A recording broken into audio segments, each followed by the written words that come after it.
둘다 아주 좋습니다. 박수로 보시고요. 원래 이 뭐 행사를 기획하면서 교육하면서 끝날 때 와서 보고 수료장 그래요. 수료장이라는 게 종이 조각에 불과하거든요. 그래서 저는 끝이 중요한 게 아니라 시작이 중요할 거다 이런 생각을 했습니다. 지방에서 오신 분들 네. 충주 그죠? 그리고 어디서 오셨어요? 합천에서 오셨습니다. 안산 좀 지방이라고 안 할 수 있고 하천에서 오셨죠. 먼 데서 오신다는 말씀이 있어서 제가 시작할 때 인사를 드려야겠다 이렇게 생각한 것 같습니다. 시작이 조금 미약한 것 같죠? 근데 제가 결론을 말씀드리면 시작이 화려하면 끝이 많습니다. 건강보험 하나가 사실은 지금 처음 시작되는 건 아니에요. 민주노동당 때 시도를 했고 저도 지금 은평 제 선거 때 보면 그때 경제하는 민주노동당이 옆에다 10,000원만 더 올리면 다 해결된다라고 이렇게 써붙여놓고 서명운동을 했었습니다. 물론 지금 그런 개념이 많이 바뀌어 있죠. 그런데 이게 지속되지 못했어요. 내부의 논쟁이나 이런 것 때문에 이런 문제. 아마 그런 교양이 되신 거가 앞으로 그런 얘기 해나가게 되나요? 아직 안 한 거죠. 여기 관련된 쟁점들이 안 나지는 않은데 저는 이렇게 돼서 나중에 아주 잘 될 거라고 생각했는데 생각해보세요. 만약에 여러분들이 지금 공부한 이 정책이 여러분들이 시작된 노력에 의해서 정말 이 정책이 이루어진다. 건강보험 정말 하나로 사보험을 거의 들 필요가 없이 또는 아주 돈 있는 사람이 선택적으로 듣는 거 빼놓고 나선 기본적인 치료가 상한선 100만 원 이내에서 보장될 수 있다. 이렇게 생각해보면 이게 평생의 가문의 영광이 될 만한 일을 여러분들 하시는 거는 잡으시고 가실 수 있습니다. 그래서 이 기록이 비록 굉장히 작아 보이지만 언젠가 여기 이렇게 내가 공부를 시작했다는 것이 진짜 동네 다른 당원들에게 자랑할 만한 일이 될 수 있을 것이야. 저는 그런 것 같습니다. 이 건강보험 하나 운동이 제가 보기에는 굉장히 잘 정리된 정치운동인데 언제 이게 뜰지는 잘 몰라요.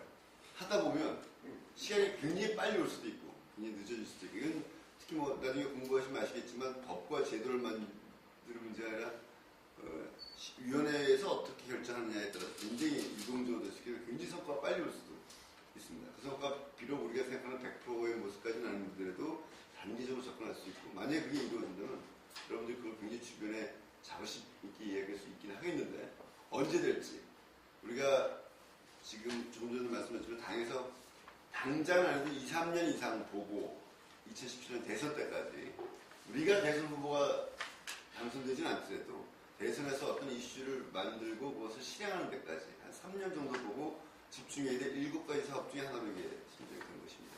그 중에서 사실 가장 준비가 잘 되는 거예요. 여러분들 아마 이거 오시게 된 게 시도별로 돌아다니면서 번역별로 다니면서 교육했을 때 영향 같은 것들이 있으셨을 것 같은데 처음에 저도 보험을 들고 있는데 사보험을 무슨 보험을 저는 전혀 몰라요. 아마 여러분들 반은 그럴 거예요. 되게 저희 애엄마가 다 들어와 있고 병이 나도 못 찾기도 하고 그런 경우도 있는데 어쨌든 조금 복잡한 듯 하지만 제가 알기로 우리 김종민 선생님이나 임주 선생님의 강의는 굉장히 잘 정리해주고 있습니다. 공부를 해야 한다니 지방에서 일주일에 한 번씩 올라와서 4번이나 이게 쉬운 일은 아닌데 그래서 아까 열공부위를 굉장히 많이 잡으셨는데 듣기만 하면 정리가 될 거라고 지금 있습니다. 워낙 이런 강의니까 잘 정리하시고 이랬으면 좋겠어요. 저는 우리 당의 지역위원회 시도당에 이 건강보험 하나 전문가가 16개 시도당에서 한 명씩 있고 탈핵 문제 전문가가 16개 시도당에서 한 명씩 있고 당원들 중에 그 문제라면 내가 할 수 있어 하는 분들이 한 7개의 주제에 관해서 한 명씩 있다면 우리 당이 굉장히 많이 발전해 나갈 수 있는 기대를 갖고 가장 잘 준비된 오늘 건강보험 하나로 출발이 뭐 토요일에 일요일에 중앙당 우중충하긴 합니다. 그렇지만 여러분들이 기쁜 마음으로 시작해 주시면 좋겠고요. 4주 후에 여기서 사람이 줄어들지 않고 몇 번 빠지면 이거 안 되나요? 한 번요. 한 번만 빠지면 됩니까? 아니 한 번 빠지면 되고 이제 2번 빠지면 안 돼. 그 얘기하면 안 되지. 처음에 무조건 4번 다 아, 와야 네, 된다. 알겠습니다. 그 얘기 끝났네. 특히 얘기하면 안 된다니까. 네. 4번 한 번도 빠지지 마시고요. 제가 뭔가 도움이 되는 수료증만이 아니라 책 한 권이라도 여러분께 선물을 드려서 4주 후에 뵐 수 있도록 이렇게 좋은 결과 나왔습니다. 여러분 열심히 공부합시다. 감사합니다.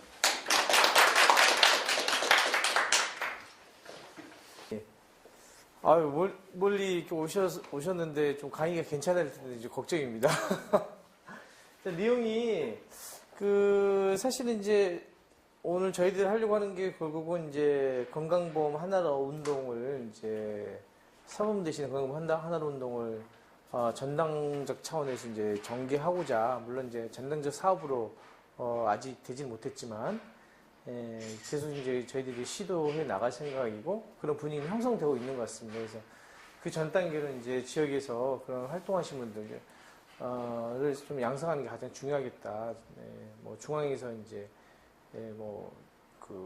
교육하는 것도 한계가 있고, 사실 그런 방식이 또 이렇게 이 운동적 측면에서 바람직한 게 아니기 때문에 그런 이제 활동을 양성하기 좀 중요한 거 아니냐, 이런 생각에서 진행을 했고요.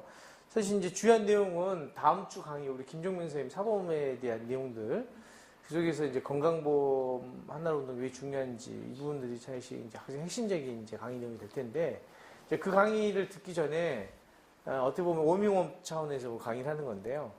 좀 전체적 보건의료에 대한 좀 이해, 그리고 건강 정치, 건강 문제가 왜 중요한지, 그리고 어떤 이제 쟁점들이 있는지 우리 사회에, 그리고 이제 건강보험에 대한 이제 구조, 보장에 대한 구조를 좀 알면 좀 쟁점들을 우리가 좀 보일 수 있는 게 있어서 그 부분들 좀 이론적 부분들 좀 말씀드리도록 하겠습니다.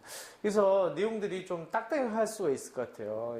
이 전체 내용이 뒤에 건강보험의 이런 부분들은 이제 사실 대학원 수업에 이제 한 학기 3학점짜리 한 학기 수업 내용이거든요. 3, 6, 28, 48시간.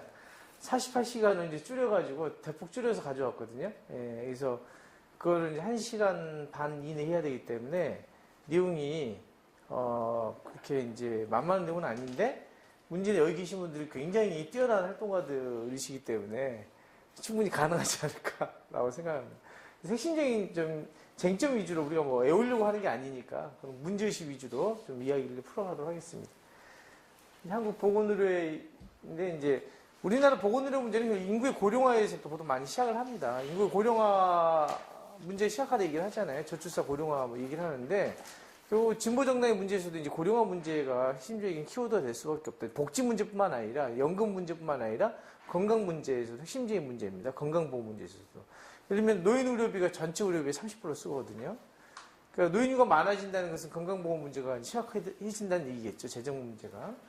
그리고 이제 노인이 많아진다는 것은 만성질환이 증가한다는 얘기니까, 이제 결국 나이가 많아질수록 이제 질환에 이완되어 계신 분들이 많다는 의미니까 이게 이제 중요한 이제 문제가 되겠죠. 그래서 뭐 OECD 평균의 2배다 뭐 이런 얘기를 합니다. 사망자가. 근데 이제 이거는 굉장히 중요한 문제인데, 이게 이제 많이 발생해서 사망한 거냐, 발생은 했는데도 관리가 안 돼서 사망한 거냐, 이게 두 개 다른 의미입니다. 근데 이제 우리나라는 발생도 많이 하고 관리도 안 돼서 사망하는 거다, 이렇게 볼 수 있습니다. 근데 이제 발생과 관련된 거는 이제 예를 들어서 생활 습관이 안 좋은 거죠. 생활 습관이라든지, 그리고 뭐 여러 환경적인 요인, 뭐 유전적 요인보다는 생활 환경적 요인들이 큰 겁니다. 습관이다. 이런 분들이 발병을 많이 하는 것도 있고, 문제는 발병했는데 관리가 안 되는 거죠. 고혈압, 당뇨를 하려면 치료도 잘 받고 교육도 잘 받고 뭔가 이렇게 지지하는 사회적인 환경들이 마련해 줘야 되는데, 그냥 환자 혼자서 알아서 해야 되는 거죠. 노인분들이. 그래서 약을 드신 분도 열심히 드시지만 또 안 드신 분도 있고, 약만 듣고 짜게 먹거나 안 좋은 건 습관을 그대로 하고, 주변에서 뭐 도와주는 환경이 형성이 안 돼 있고, 특히 독거노인이나 저소득 계층들이 이제 관리가 잘 안 되겠죠. 그런 문제가 이제 사망률 높인다, 이렇게 이제 볼 수가 있습니다. 그래서 이제 의료비 증가 문제, 이게 이제 우리나라의 현재 보건의료의 기본적인 현황으로 보통 얘기 되는 문제고, 또 한 가지 이제 건강 불평등이 이제 증가하고 있다. 그래서 대표적인 이제 그림으로 지역 간 격차를 얘기를 하고 있는데, 이게 이제 가장 건강한 이게 사망률이거든요. 사망 숫자거든요. 그 인구 10만 명당 사망자 수예요. 그러면 이게 이제 사망자 수가 작아서 좋은 거잖아요. 왼쪽이 이제 잘 사는 동네, 여기가 이제 좀 소득 수준이 낮은 지역이겠죠. 우리 이제 이쪽 지역에서 오신 우리 당원 동지들 꽤 계시잖아요. 서울에. 도봉, 강구 이쪽이 이제 여기는 어딘지 아시죠? 제가 이제 저기 주로 살았던 동네가 이동로인데, 이 동네가 이제 연수입니다. 연수. 인천에서 좋은 동네인데, 서울에서 가장 사망률이 높은 동네보다 높습니다. 이 정도 크다는 거죠. 부산은 엄청나요, 부산은. 부산하면 계속 일인데, 사망률 특히 뭐 심장질환이나 이런 사망이 굉장히 높은 곳으로 되어 있는데, 발병률은 비슷하다고 그래요. 그 얘기는 관리가 안 된다는 얘기죠. 발병은 비슷하겠는데 사망이 높다. 그러나 수술을 뭔가 이게 보건의료 인프라라든지 뭐 시설 병원이라든지 인력 문제, 뭔가 접근성 문제, 응급의료 체계 문제, 다양한 문제가 작동이 돼서 한마디로 이렇게 사망의 격차를 보이고 있다. 뭐 이런 불평등은 이제 의료이용의 불평등으로 나타나고 있습니다. 사실은 가난한 사람이 의료이용을 많이 해야 돼요. 이게 이제 뒤에 한번 건강보험도 있는 얘기 할 텐데 건강보험이 존재 이유는 뭐냐면 사실은 가격을 낮추는 거예요. 예, 원래는 시장에서 작동하려면 구매력 있는 사람이 의료 서비스 이용할 거 아니겠습니까? 돈 있는 사람이 비싼 데서 구매를 할 거 아니겠어요? 그쵸? 우리 시장에서 우리 가게를 가더라도 좀 돈이 있어야지 예를 들어서 유기농을 사는 거고 돈이 없는 사람 유기농 먹기 힘들지 않습니까? 시장에서 뭐 사고 이런 똑같은 겁니다. 근데 보건의료 서비스도 이제 시장에서 형성이 되면 그렇게 예를 들어서 암에 걸렸다 하더라도 구매력 있는 사람만 삼성병원 가는 거예요. 구매력이 없는 사람은 병원에 가는 거고 대학병원은 못 가고. 그래서 그런 문제가 심각하기 때문에 사실 가격을 확 낮추는 거죠. 건강보험을 통해서. 그래서 누구나 접근 가능하도록. 이제 그 얘기 뭐냐면 가난한 사람이 원래 발병을 많이 하기 때문에 병이 잘 걸리기 때문에 가난한 사람이 건강보험 있게 되면 의료용을 훨씬 많이 하는 게 정상입니다. 그러겠죠. 전 세계적으로 그래요. 가난한 사람이 의료용을 많이 해요. 근데 우리나라 누가 더 많이 해요? 네? 부자들이 많이 하죠. 부자들이 많이 하는 겁니다. 그러니까 소득계층이 높아질수록 의료이용을 많이 해요. 아주 특징적인 이 얘기가 이제 오늘의 사실은 이번 강좌의 핵심입니다. 건강보험 하나로 해야 될 핵심적인 보장성을 강화를 해야 될 핵심적인 이유가 보장성이 낮다 보니까 가격은 낮췄는데 할인만 되는 거예요. 할인. 가격을 사실 영원으로 만들어야 되거든요. 그게 무상의료거든요. 영원으로 마련해야지 가격이라는 그런 것 때문에 내가 부담을 느껴서 의료 서비스를 못 이용하는 사태가 발생하지 않는 거죠. 그렇죠? 근데 우리는 할인만 됐기 때문에 여전히 그 가격의 부담을 느낀다는 얘기예요. 가난한 사람들. 가난해질수록. 특히 입원 서비스는 더 문제가 되는 거죠. 그래서 앞서 제가 얘기한 것처럼 암 환자는 다 대학병원에서 치료받아야 하기 정상인데 가난할수록 암 환자는 병원급에서 이용을 하는 경우가 많습니다. 그래서 기초생활수급권자들이 그 대학병원 치료 못 받아요. 병원급에서 암 치료를 받는 경우가 많습니다. 그게 아주 놀라운 일이에요. 전 세계 유례가 없는 케이스인데 그런 경우 잘 안 나오죠? 그쵸? 네, 그게 이제 우리나라의 건강 불평등 문제의 또 중요한 이제 문제겠다라는 거고요. 또 하나 이제 의료 공급 외에 대신에 이제 인적 공급 굉장히 확대됐습니다. 그래서 의사가 사실 많아지는 거예요. 의사 간호사가 숫자는. 근데 일반 국민들이 느껴지는 것은 아니 의사 간호사 많다는 정말 많아? 이런 것도 피부로 느껴지잖아요. 그렇죠? 네. 그리고 그 인력은 적정한 질이야? 서비스가 정말 적정한 거야? 이런 거에 대한 또 불만들이 우리 국민들이 많다는 겁니다. 네. 이 숫자는 굉장히 빨리 증가했죠. 그렇죠? 의사 숫자가 80년에 비해서 거의 뭐 지금은 거의 5배 정도 증가했습니다. 굉장히 빠르게 증가한 건 맞는데 그럼 이 증가가 적정한 수냐에 대한 그 논점이 되는 거고 만들어진 의사가 적정한 질이냐 저와 관련되어 있는 병원에서 이제 음주 사태로 이제 문제 생겼잖아요. 음주 수수 사태. 다행인지는 모르겠지만 가천의과대학 출신 아이더라고.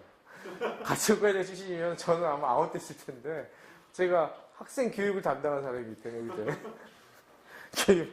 제가 부학점을 맡고 있기 때문에 아마 심각한 문제가 생겼을 텐데 보직 해임이 다 됐어요. 그 사건 때문에 뭐 응급센터장이 잘못한 건 하나도 없는데 그 짱돌이에요. 그 의사가 사실은 그 전공의 잘못이 굉장히 큰 문제인데 걔는 당연히 파면되었고 위에 층층이 전부 다 보직 해임을 다 당했어요. 워낙 사태가 커서 어쨌든 의사 일은 굉장히 그걸 말하는 건 뭐냐면 정말 제대로 교육되고 있느냐 이런 게 이제 쟁점이 되는 거라는 거죠. 사회적으로는 그게 이제 실제적으로 건강과 직결되기 때문에 국민들에게 임팩트가 크잖아요. 그렇지 않아요? 예, 하나의 사건 자체가 우리 자식이 문제일 수도 있기 때문에 그런 겁니다. 자, 근데 이제 이렇게 빠르게 증가했다는 거고, 근데 이제 문제는 양의 문제가 아니라 이제 분포의 문제가 생길 수 있다는 거죠. 그 의사가 부족하다 느껴지는 이유가 뭡니까? 다 도시적에 몰려 있다는 겁니다. 서울 안에서도 강남 지역에 몰려 있어요. 강남권에. 강남과 강북을 비교하면 의사야 인력 숫자가 강북이 훨씬 많겠어요, 적겠어요? 훨씬 적습니다. 서울 내에서도 그렇다는 얘기예요. 그러면 서울하고 경남하고 비교하면 어디가 많겠습니까? 서울이 훨씬 많죠. 경남은 의사 보기가 쉽지 않아요. 예. 근데 서울에 의사가 다 있기 때문에. 예, 수도권에. 그러니까 강원도에 있어서는 산부인과 의사를 구할 수 없죠. 그러니까 더 웃기는 것은 강원도에 있어서의 산부인과 의사 하나 있잖아요. 외과 의사는 월급도 굉장히 많이 받아요. 공공병원 같은 경우는. 그런데도 강원도에서 의사 구하기 힘들다는 얘기예요. 그러면 의사 숫자만 늘리면 되느냐? 또 그것도 쉽지 않단 말이에요. 지금 의사 늘어나고 있음에도 불구하고 예를 들어서 이제 항상 그런 논쟁하는 게 있잖아요. 경제가 똑같은데 잘 산 놈한테 밀어주면은 낙수 효과를 위해서 가난한 쪽으로 다 흘러갈 거다라는 그런 말도 안 되는 이명박 논리가 사실은 현실이 아니잖아요. 그러면은 의사를 막 늘려놓으면은 지방으로 갈 거냐? 그건 또 모르는 얘기라는 거예요. 오히려 의료비를 증가시키는 방향으로 행태 변화가 일어났거든요, 의사들이. 뭐 이런 어떤 논쟁들이 많습니다. 그런 부분들을 우리가 어느 정도는 이해를 하고 있어야지 건강보험 관련된 쟁점 부분에서 우리가 합리적으로 여러 가지 어떤 비판적인 시각에서 우리가 올바른 태도들을, 진보적 태도를 갖출 수 있지 않을까라는 생각이 듭니다. 어쨌든 이런 이제 분포가 차가 있잖아요. 치과 의사도 분포의 차. 이게 이제 없는 거예요. 이런 지역이 잘 없는 지역. 여기는 까물스러운 이제 많은 지역이고. 간호 인력, 그렇죠? 간호 인력도 그렇고. 그리고 이제 병원도 마찬가지. 병원도 굉장히 빨리 확장했습니다. 병원. 그러면 병원이 이렇게 많이 있으면 정말 입원 서비스는 제대로 받을 수 있느냐? 양질의? 이제 이런 문제가 있는 거죠. 과연 그 병원이라는 게 적정치를 유지하고 있느냐? 근데 보니까 병원이 종합병원만 증가한 게 아니라 사실은 병원급도 굉장히 빨리 증가를 했어요. 예를 들어 병상수를 볼까요? 병상 보면 종합병원 병상수도 증가했지만 병원급의 병상수가 훨씬 더 빨리 증가했어요. 그러니까 일반적으로 병원이라는 것은 이제 급성기 질환을 치료하기는 어렵다고 보는 겁니다. 급성기란 뭐냐면 이제 예를 들면 어떤 수술이 필요한 거, 그래서 뭔가 이렇게 완치를 목적으로 예를 들어서 뭐 일주일부터 10일 정도만의 수술과 어떤 집중된 치료를 통해서 뭔가 치료를 하고 이제 호전돼서 나오는 이게 이제 급성기 치료인데 급성기 환자에 대해서 그런 부분도 대부분 이제 종합병원에서 그 시설을 갖추고 있어야 된다고 보통 얘기합니다. 왜냐하면 응급 상황이 발생할 수 있잖아요. 수술하다가 그러면 중환자실도 있어야 되죠. 그리고 응급실로 오려면 응급실도 갖추고 있어야 되죠. 그렇죠? 아니 마찬가지예요. 종합병원은 이제 분만실도 항상 대기하고 있어야 된단 말이에요. 근데 저는 아주 충격적인 얘기였는데 우리 인천에 있는 인하대학병원은 야간에 분만을 안 한다더라고요. 이거 처음 알았는데 10시 이후에는 분만을 안 한다는 거야 대학병원에. 네? 나오면 어떻게? 나오면 어떻게? 그러니까 다른 병원 가야죠. 질병원으로. 경북대에서도 이번에 분만 포기한다고 그래가지고. 심각한 거예요. 입원에 있는 환자들도 있을 거 아닙니까? 입원은 이제 괜찮은데 11시에 분만하러 오면 거기 병원은 못 들어가는 거예요. 밤 11시 의사가 없다고. 그러니까 낮에 분만하러 오는 곳은 낮에는 의사가 있지만 당직 의사가 없다는 거예요. 그만큼 산부인과 의사가 부족하다는 얘기죠. 이게 심각한 문제예요. 산부인과를 아무도 안 하려고 그래요. 예, 정부 이게 이제 다 건강보호와도 관련돼 있어요. 건강보호 수가와도 관련돼 있고 재정문제 관련돼 있습니다. 그러면 어디를 사실은 수가 문제를 해야 되느냐 이런 문제도 판단들이 필요한 문제인데 어쨌든 그런 병원들이 제대로 갖춰져 있어야만이 그런 수술할 수 있는데 병원이 굉장히 많이 들었으니까 정말 제대로 서비스를 받을 걸 생각하는데 실질적으로 그렇지 않다는 거예요. 앞서 얘기한 건 암 환자가 병원에 가잖아요. 대학병원은 치료 못 받고 병원에서 하면은 뭐 제대로 하겠어요? 제대로 치료하기 어려운 거죠. 예. 그런 문제. 그래서 이 병원급의 병상수만 늘어나고 있다라는 게 과연 맞는 거냐? 그러면 병원급은 이제 해줘야 되는 게 뭐냐면 이제 악읍성기, 재활요양 뭐 이런 거거든요. 급성기 치료한 다음에 사람들이 이제 다시 사회로 복귀하려면 재활 같은 게 필요하지 않습니까? 뭔가 휴식도 안정도 필요하고 직업적 재활뿐만 아니라 이제 생활 뭐 기능을 하기 위해서 이제 물리치료도 받아야 되고 다양한 재활이 이루어져야 되는데 여기 있는 병원들은 재활 시설도 없어. 소규모 영세란 말이에요. 영세. 의사 한두 명 놔두고 예를 들어서 그러면 여기서는 뭐 하느냐? 그냥 입원시키는 병원이 많다. 그냥 입원. 흔히 말하는 요양병원. 환자만 여러분들 좀 이해를 하고 있어야 되는데 우리 같은 사람들은 병원에 입원하는 건 굉장히 안 좋다고 생각하는 사람이에요. 그래서 서구일수록 재원 기간이 짧아요. 병원에 오랫동안 입원한다는 것은 다시 직장과 사회로 복귀하기 어렵다는 걸 의미하는 거예요. 오래 입원해 있다는 것은 좋은 게 아니라 호텔식 서비스 받아서 행복한 게 아니라 그 사람이 점점 더 누워질 가능성이 높고 결국은 사회로 영원히 격리될 가능성이 높다는 걸 의미하는 거예요. 장애가 영구적으로 남을 가능성이 높다는 걸 얘기하는 거고 새로운 질병이 또 발생할 가능성이 있다는 거예요. 그래서 되도록이면 병원을 오래 있는 것이 아니라 빨리 재활을 해서 통원을 하게 하고 그래서 일상생활을 하도록 만들어주는 게 제일 원칙이에요. 근데 이런 원칙이 다 깨지고 있다 이거예요. 우리 사회는. 다 눕히는. 이것만 봐도 저는 이 나라가 의료 시스템이 엉망이라는 걸 알 수가 있는 거예요. 예. 그런 거 시각도 좀 가지실 필요가 있어요. 이런 게 병원급이 증가한다는 게 좋은 게 아니라는 거죠. 그리고 이 안에 있는 콘텐츠, 지대 문제, 이게 이제 우리나라의 보건의료의 이제 문제점들을 또 얘기하는 겁니다. 불균형이 심각하죠. 그러니까 제대로 된 종합병원이 없어요, 지방. 경남 합천만 해도 제대로 된 종합병원이 없잖아요. 그러니까 다 넘어가잖아요, 그렇죠? 합천이 진주와 가깝나요? 진주, 대구가. 대구. 그러면 대구로 이제 가죠. 대구나 진주로 큰 병원으로 간다는 얘기죠.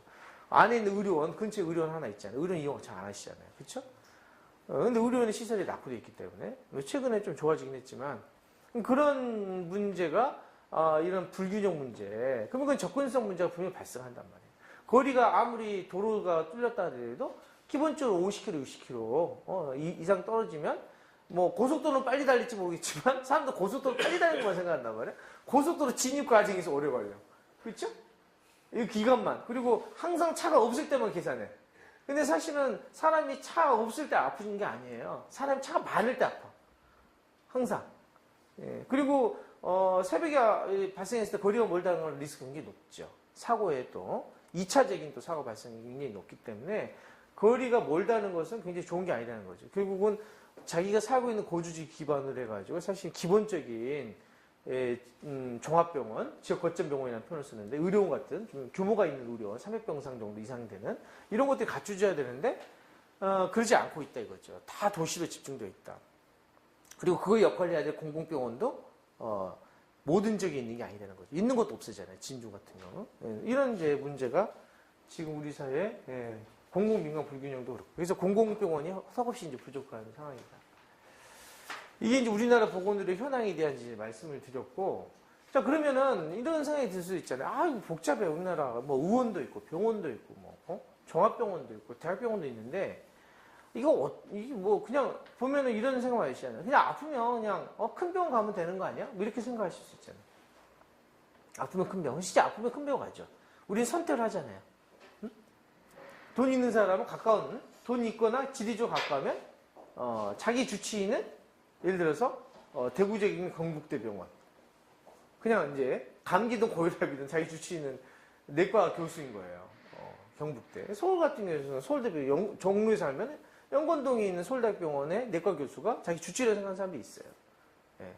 외국에서는 그거는 말도 안 되는 얘기인데 그렇게 생각한단 말이에요. 근데 아니 그럼 이렇게 생각할 수 있잖아요. 아이고 뭐 잘하는 사람이 대학병원에 있는 사람이 뭐 주치의는 좋은 거 아니야? 라고 생각하실 수 있잖아요. 근데 실제적으로는 그 사람들 훨씬 질이 떨어진다 이거예요.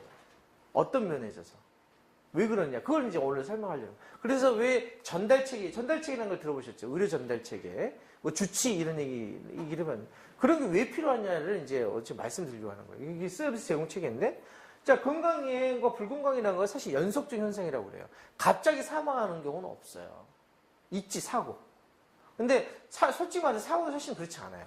사고도 개인적으로는 갑자기 사망할 수 있지만 집단적으로 사회적으로 보면은 사망이 발생할 위험이 곳곳에 노출되어 있기 때문에 사망하는 겁니다. 그래서 하인리 법칙이라는 게 있는데 한 번에 큰 사망이 발생하려면 그건 보험회사 직원이었는데 이 사람이 이제 조사를 받더니 한 번에 큰 이벤트 사망이 발생하기 위해서는 200몇 번의 경고가 있다는 얘기예요. 예를 들어서 막 넘어진다거나 다치지 않았어도 뭐 갑자기 있는 게 전도가 된다거나 뭐 다리에 돌뿌리 있으면 탁 넘어질 뻔한다거나 이런 걸 있는 200몇 번이 발생하면 한 번에 큰 사고가 발생하더라. 그거를 수만 건의 데이터를 가지고 분석해 보니까 그런 법칙을 발견했어요. 1대 몇 대, 200 몇. 그게 이제 시험 내용 중에 하나인데 자, 그런 사고도 그런데 일반 질병은 더더욱 일어났다는 거예요. 특히 만성질환의 시대에서. 만성질환의 사망이나 그냥 생기는 걸까요? 그렇지 않아요.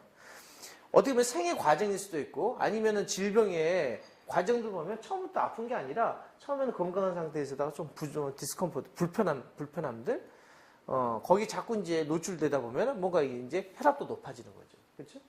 실제에서 혈압이 고혈압으로 진단이 되는 거예요. 근데 고혈압 진단됐다 해서 갑자기 사망은 그렇지는 않아요. 근데 혈압 관리가 잘 안 돼. 예? 그리고 계속 술, 담배 많이 먹고 운동 잘 안 하고 혈압 점점 높아지죠? 그러면 혈압이 점점 높아지니까 10년, 20년 노출되다 보니까 콩팥이 망가지네? 눈도 나빠져. 이런 거거든요. 그리고 뇌혈관에 이제 터지는 거죠. 혈관에 노폐물이 쌓이고 거기가 탁 약한 혈관에 탁 터지면 뇌출혈이 생기고 또 막히면 뇌경색이 생기는 거죠. 그래서 결국은 고생하시다 사망하는 이런 결과가 발생한다는 겁니다. 자, 이런 연속적 현상을 발생하는데 흔히 우리는 요것만 생각한다는 거예요. 사망 직전의 문제. 이 대학병원이에요. 근데 대다수 문제는 다 여기에요. 요거. 우리가 일상적으로 경험하는 문제는 다 여기에 해당되는 거라 이거예요. 여기. 자, 이 부분들을 사실은 잘 관리해야지 이쪽으로 안 간다는 얘기예요. 이쪽으로. 근데 이쪽은 뭐냐면 무슨 엄청난 장비와 시설이 필요한 게 아니라는 거예요. 사실 관리가 필요해요. 건강 관리. 평소에서 자기가 자기 이제 자가 관리 역량이라고 그러는데 내가 혈압도 잘 관리하고 운동도 적당히 하고 영양도 하고 뭐 이런 거 생각했어야 되는데 생각해보세요. 직장 생활하거나 아니면 집에서 이제 집에 계신 분도 마찬가지고 어떤 일을 다 하게 되는데 하는 과정에서 자기 건강 관리를 하기가 쉽지 않죠. 그렇죠? 그리고 건강에 대한 정보도 잘 모르고 자, 이런 거를 잘 할 수 있도록 주변에서 보건의료 시스템이 작동해야 되는 거죠. 그래야지 평소에 건강 관리를 잘 해야만이 결국은 건강 100세를 살 수가 있는 건데 자, 그게 잘 안 되다 보니까 결국은 사망과 아주 중병에 걸리게 되고 수술을 하게 되고 막 오랫동안에 뭔가 이루어지고 결국은 중환자실이나 힘들게 이제 이런 문제가 이제 발생한다는 겁니다. 그래서 선진외국은 이걸 잘하는 게 아니라 이걸 잘하는 게 선진외국이다. 그래서 이런 나라가 오래 사는 거예요, 사실. 건강 관리가. 근데 우리의 선진외국의 초점 여기잖아요. 수술 잘하고 치료 잘하고. 그게 미국 모형이죠. 의료 기술은 아주 최고죠, 전 세계. 근데 의료 기술 최고면은 건강 수명이 미국이 최고해야 될 거 아니겠습니까? 사실은 대장암이나 암 관련된 생존율, 5년 생존율 미국이 떨어져요, 유럽보다. 왜 그러느냐? 수술은 잘했는지 모르겠지만 관리가 안 된다 이거예요, 관리가. 근데 여기는 집단적으로 관리를 잘 하기 때문에 걸린 사람도 수술 이후에 관리를 잘 한다 이거예요. 시스템이 잘 작동이 되기 때문에. 그러니까 오래 건강하게 산다. 이런 거예요. 그래서 이제 우리가 필요 크기는 간단하지만 이제 불편하거나 약간 질병이 있는 초기 상태가 훨씬 더 많은 크기를 차지한다. 근데 그건 복잡하진 않죠. 근데 올라갈수록 복잡해져. 숫자는 적어지지만. 그죠? 그거는, 의사 한 명은 되는 게 아니라, 의사 간호사 한 명 되는 게 아니라, 수많은 사람들이, 투입을 되는 거죠. 이걸 장기이식 한번 생각해 보세요. 우리나라에서 장기이식을 제대로 할 수 있는 병원이 몇 개 안 돼요. 몇 개 안 되는 게 사실 정상이에요. 근데 누구나 장기이식을 하겠다고 그러잖아. 그냥 정신 나간 곳들이에요. 우리나라에서 몇 군데만 잘하면 되는 거예요, 장기이식은. 그러지 않겠어요? 몇 군데에서 집중적으로 해서 잘해야지. 1년에 한 번 서툴듯이, 장기이식 내가 한번 장기이식 해봤다는 걸 자기, 일기에 쓰려고 그러나. 그런 정신 나간 대학병 의사들이 있어요. 저 굉장히 싫어하는데, 그걸 사실은 나라가 못하게 해야 되는 거예요, 제대로 나라는. 못하게 해요, 외국은. 제대로 나라 못하게 해야 된다, 이 정상이다. 근데 우리는 하잖아, 꼬셔가지고, 환자. 환자는 뭐 알아? 그러니까 이 병원에 뭐 다 잘한다 생각해. 근데 1년에 한 건 두 건밖에 안 하는 의사. 말도 안 되는 얘기죠. 그래서 아산병원이나 이런 데 큰 병원에서 하는 게 맞아요. 장기이식은. 대학병원은요. 어쨌든 그런 거는 아주 정점에 있는 그런 병원이겠죠. 자, 보시면 이게 연구를 해보면 한 1000명의 인구가 있으면 사실은 병원에 입원한 사람 한 사람이네 거예요. 3차 병원에. 그리고 의사를 만나는 사람은 250명, 1년에. 그러니까 750명이 아픈 적은 있지만 병원에 갈 필요도 없다는 얘기죠. 그냥 집에서 해결된다는 얘기예요. 건강관리가 지역사회에서 이루어져야 된다. 이제 그런 시스템을 만들어주면 좋은데 이게 안 만들어지니까 우리는 750명이 전부 다 의사를 찾아가요. 이 의사가 이때 의사는 클리닉인데 외국 자료니까 클리닉 이제 의원급 의사인데 우리나라는 750명이 의원만 찾아가는 게 아니에요. 병원도 가지 3차 병원도 막 간단 말이에요. 이게 잘못됐다. 자, 왜 잘못됐느냐? 그게 뭐 재봉단계 뭐 이런 얘기 합니다. 뭐 그래서 제대로 되려면 지역사회에서 문제가 많이 해결돼야 되고 지역사회에서 문제 해결되지 않는 경우만 의원을 가는 거예요. 그래서 의원은 해결이 안 돼. 의원이 의뢰를 하는 거예요. 그래서 이거는 제가 그린 게 아니라 WHO에서 그린 건데 첫 번째 의뢰 수준이라는 게 이제 흔히 말하는 종합병원이에요. 지역거점병원. 지역거점병원 가라 이거예요. 중소병원. 여기서 이제 입원해서 서비스를 하는데 이게 해결이 안 돼. 그러면 굉장히 중요한 거지. 대표적인 게 암이죠. 처음에 암이 아닌 줄 알고 위궤양인 줄 알고 위궤양이 너무 심하니까 여기서 이제 종합병원으로 보낸 거죠. 그래서 위궤양과 관련돼서 치료를 받기 위해서 여기서 치료가 안 되니까 너무 악성이라 생각해서 갔더니 위궤양이 아니라 잘 보니까 위암이 발견됐다 이거예요. 그러면 여기서 못 하는 거죠. 그렇죠?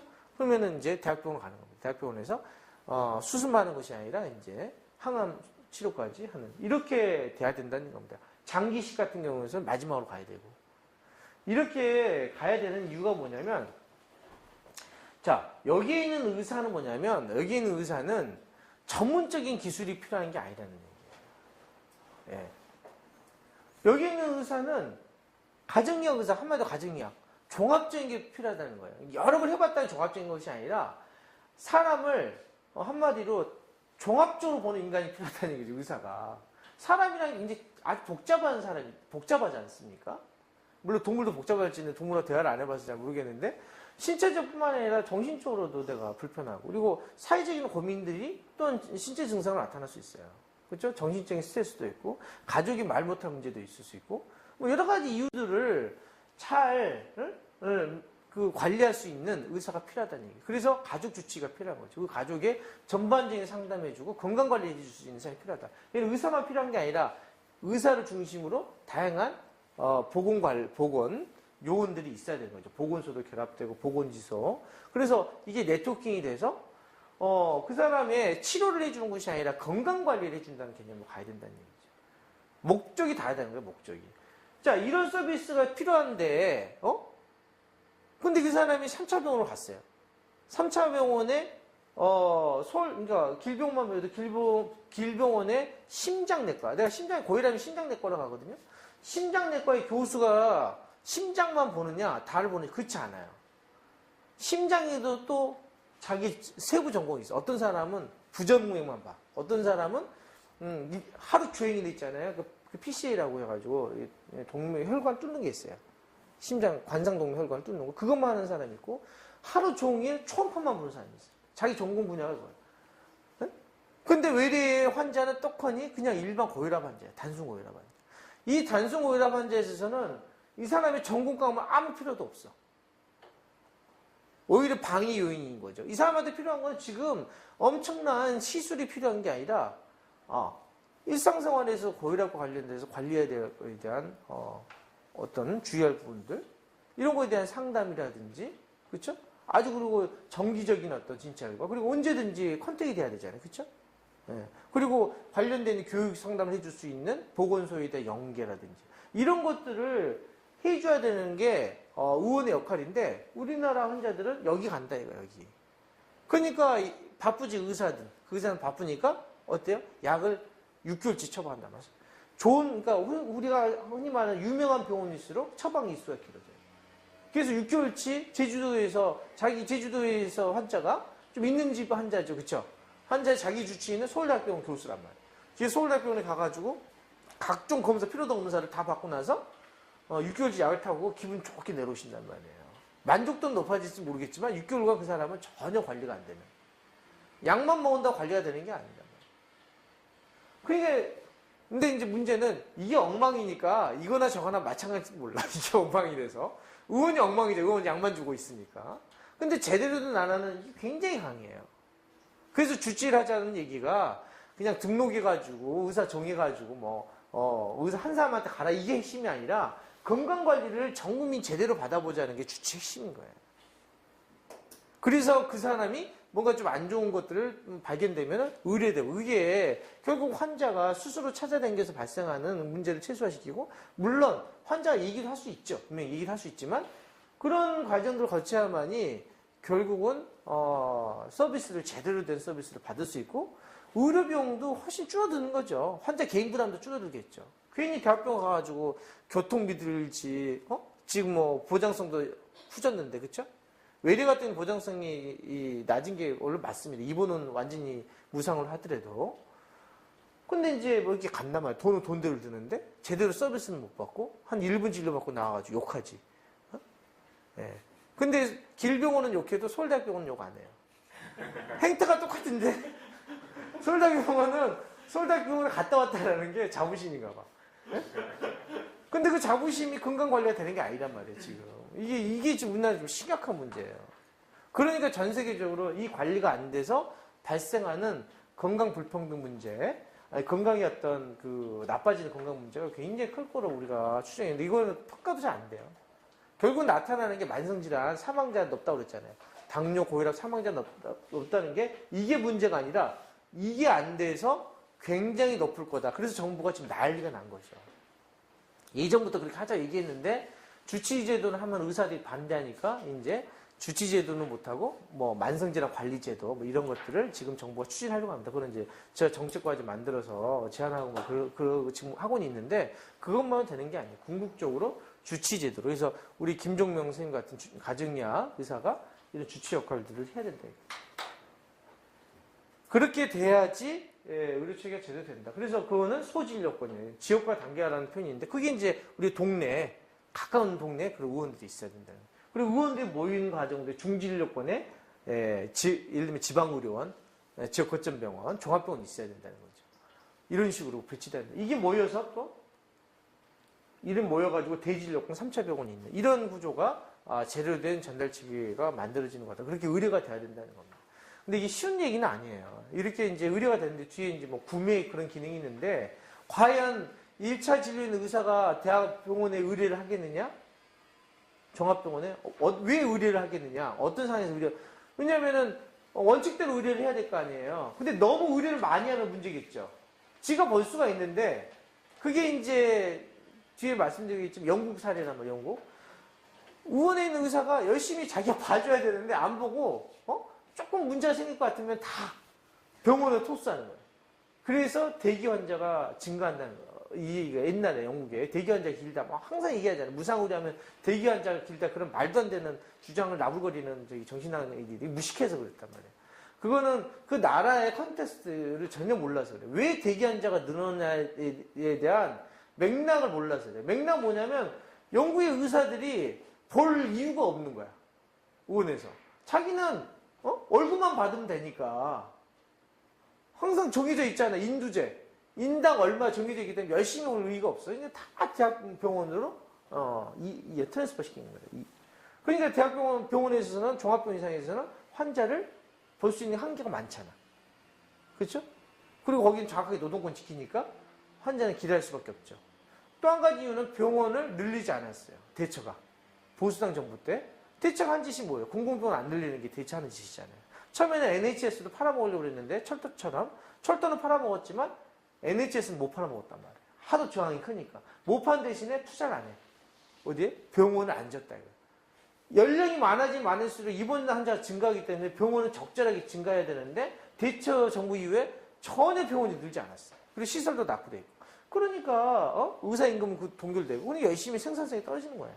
열심히 안 보는 거죠. 그러니까 그게 그 나라의 전체적인 정치환경적인 문제와 관련돼 있다 이거죠. 같은 NHS인데 스웨덴은 그런 문제가 적단 말이죠. 뭐 스웨덴은 완전히 좋으냐? 또 그렇지 않아요. 나라마다 다른 게 있단 말이에요. 근데 그런 걸 생각하지 않고 뭐 무상의료를 하면은 대기 환자 늘어난다? 뭐 어쩌고 이런 걸 하는 거는 정말 무식한 주장이라는 거예요. 자신 있게 얘기하실 수 있죠, 이제. 제가 그 맥락을 다 얘기했으니까. 네. 무식한 얘기를 하는 거예요. 그런 주장을 하는 건 TV에서. 네. 앞에서 얘기하면 말도 안 해요. 자기가 무식하다는 걸 알기 때문에. 저 같은 사람하고 얘기하면 그런 얘기 안 하는데, 예, 이제 언론을 타면은 확 그렇게 얘기한단 말이에요. 타고 나서 책임 안 지잖아요. 아, 그런 놈들 어디 고소를 했으면 딱 좋겠는데. 이런 거. 그래서 이런 게, 이게 전 세계적으로 이제 입증된 얘기입니다. 제가 다 그리는 게 아니라. 그래서 이제 이런 서비스, 이런 부분들은 지역사회에서 이루어져야 돼. 보건소 의원. 보건소 의원이 네트워킹이 잘 돼야 돼. 그리고 여기서 안 되는 것은 중진료권 2차 병원, 대진료권 3차 병원 이렇게 가야 된다. 이런 얘기를 이제 이게 서비스 제공 체계 개념이고요. 자, 재원 조달 체계는 뭐냐? 자, 이런 서비스 제공하려면 결국 돈이잖아요, 돈. 돈이 들지 않습니까? 의사가 서비스를 환자에게 제공했으면 거기에 대해서 인건비도 들어가고 간호사 인건비 다 인건비란 말이에요. 인건비, 다 재료, 약 전부 다 그에 대한 뭔가 비용이 발생한단 말이에요. 비용을 어떻게 조달하느냐가 이제 보건의 재원 문제 이제 제가 다음에 얘기할 내용인데 그게 바로 이제 건강보험이 만드는 핵심적인 이유죠. 그럼 돈을 어떻게 조달하느냐? 반드시 건강보험만 있는 건 아니에요, 사실은. 우리가 이제 사실 장기적으로 할 때는 이제 NHS, 조세로 가자 이런 얘기 하는데, 과연 조세가 좋으냐, 사회보험이 좋으냐, 논쟁이 있지만, 저 같은 경우는 이제 정부 재정으로 가야 된다 생각을 합니다. 세금 방식으로. 근데 지금은 아니지만, 지금은 건강보험 하나로 건강보험 보장세 강화될 시기지만, 장기적으로는 세금 방식으로 하는 게 맞다 생각합니다. 그게 이제 훨씬 더 누진적이고, 불형평성들을 해결할 수 있는 방식, 그리고 정부의 역할, 공공재 역할을 강화시키는 방식 생각하는데, 지금은 뭐 때는 아닌 것 같아요. 근데 이게 소비자가 직접 부담하는 거, 재후진 방식이죠. 그렇죠? 없는 거예요. 집합적 조달 방식이 없는 거예요. 근데 이것만 하는 나라는 전 세계에 없어요. 민간보험이 있는 거죠. 민간보험. 그렇죠? 민간보험. 근데 우리는 소비자 직접 부담하죠. 왜? 건강보험이 할인 제도이기 때문에. 예, 우리나라는 그래서 외국 나오면 사회보험이라 안 해요. 외국에서 창피해. 두 가지 이유인데, 입원에 대한 진료비가 너무 많아. 그래서 진료비 할인 제도라는 표현을 쓰고, 두 번째가 소득 상실에 대한 보장이 없어. 소득 상실. 입원하게 되면 소득이 떨어져. 의료비만 들어가는 게 아니잖아요. 일을 못하게 되니까. 그래서 휴업급여 상병수당을 주는 게 모든 사회보험의 기본인데 우리는 안 준단 말이에요. 그래서 두 개가 없다라는 게 우리나라에서의 그 전 세계 나가면 그냥 사회보험으로 안 하는 사람들이 많아요. 할인 제도다. 이런 표현을 쓰는데 창피한 일이죠. 그리고 이제 정부가 하는 거. 우리도 정부 재정이 있어요. 건강보험에도 일부 들어가고, 의료급여 수권자. 가난한 사람에서는 정부 돈을 하죠. 예. 정부 재정이 들어간다. 근데 어떤 게 메인이냐, 주로 들어가냐에 따라서 사회보험 방식이냐, 정부 재정 방식이냐, 이렇게 생각할 수 있다. 그래서 사회보험 이렇게 될 수 있다. 의료비 보장, 이런 얘기를 하는데 넘어가고요. 예. 뒤에도 나오니까. 의료보험. 이것만 있는 게 아니라 산재보험도 있습니다. 산재보험. 그리고 보건의료 서비스는 이제 보건소에서 이루어지는 서비스. 이게 직접 서비스죠. 근데 외국은, 뭡니까? 이제 예를 들면 스웨덴이라든 영국은 정부는 세금으로 하고 서비스도 국가가 직접 하는 거죠. 그렇기 때문에 의료보험이 없는 거예요. 예. 의료보험, 산재보험도 부가가만 있는 거죠. 왜냐하면 산재 환자를 별도로 해주는 게 아니라 산재 환자든 아니든 간에 전부 다 스웨덴이나 영국이나 보편적 보장 시스템에서 치료를 하는 거죠. 대신에 유족급여, 사망하는 경우나 그리고 아주 중대한 발생해서 재활이 심각하게 많이 발생하는 경우는 산재보험이 부가적으로 있는 겁니다. 이게 나라마다 시스템이 달라요. 근데 우리는 사회보험 방식이다 보니까 의료보험 따로, 산재보험 따로 있는 거예요. 예. 산재는 산재로 가라 이거예요. 물론 산재는 산재로 안 가지만 다 의료보험으로 오고 있지만. 그다음에 의료급여죠. 이렇게 나눠질 수 있다. 그래서 크게 나라의 방향을 보면 조세에 의해서 이루어지는, 그러니까 재원만 정부 재정을 한다는 것이 아니라 정부가 재정도 하고 이 재정을 가지고 병원도 짓고 클리닉도 만들고 의사도 고용하는 거예요. 그래서 직접 나라가 서비스를 제공한다는 게 국가보건의료 서비스 제도입니다. 물론 모든 서비스 국가가 다 제공하느냐 꼭 그렇진 않아요. 국가에 예를 들어서 영국만 하더라도 의원에서 제공하는 서비스, 의원은 공무원이 아니에요.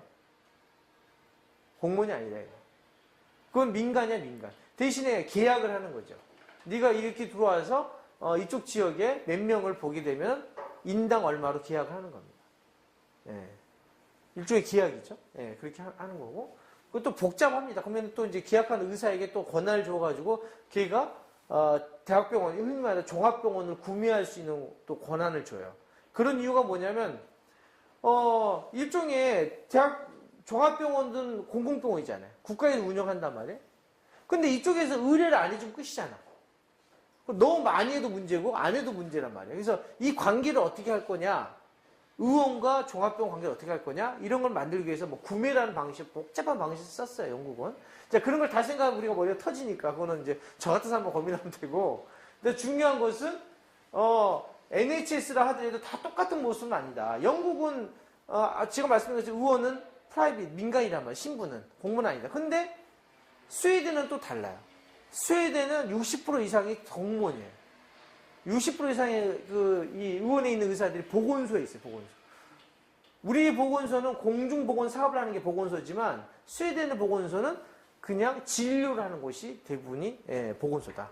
진료 서비스, 상담 서비스, 기본 개인 서비스를 해주는 거예요. 정신과도 있어요. 정신과 의사도 있고, 그냥 의사도 다 있어요. 그래서 이제 GP가 제일 많지만 가정의 같은 의사가 제일 많지만 그런 서비스를 공무원 신분을 하는 거예요. 그래서 걔네들은 저기 스웨덴 의사들은 여름 휴가가 6주예요. 6주. 공무원이니까. 네? 그리고 노동자 임금의 한 2.5배를 받아요. 2배에서 2.5배. 훌륭하잖아요. 그쵸? 돈도 많이 받고, 노동상권 다 지키고, 응? 6주 풀로 쉬고, 예. 그렇게 하고 있어요. 영국 의사는 좀 조건이 다르지만, 일본, 북유럽에 이제 그런 식으로 많이 한다는 얘기죠. 근데 우리나라는, 의사들의 임금, 평균 임금이 노동자에 계산하면 3.5배, 4배 정도 돼요. 네? 3.5배, 4배. 근데 그걸 평균을 얘기하는 거예요, 평균. 잘 버는 사람 더 많이 버는 사람, 못하는 애들, 노동자 평균 임금보다 못하는 사람도 있죠.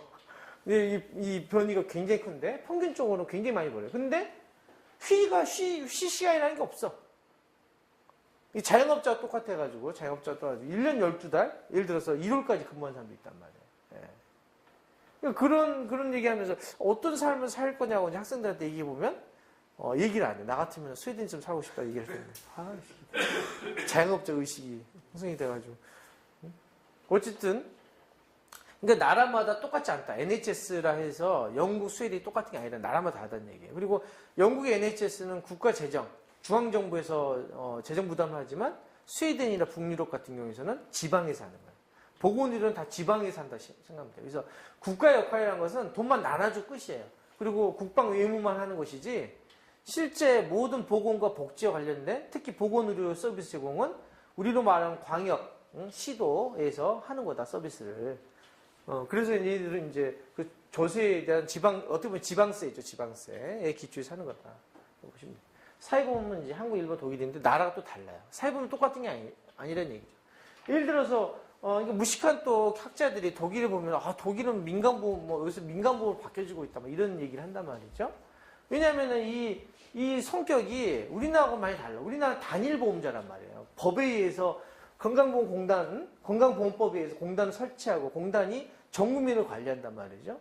예. 그게 굉장히 국가의 이니셔티브가 굉장히 강한 보험이라고 볼 수 있어요.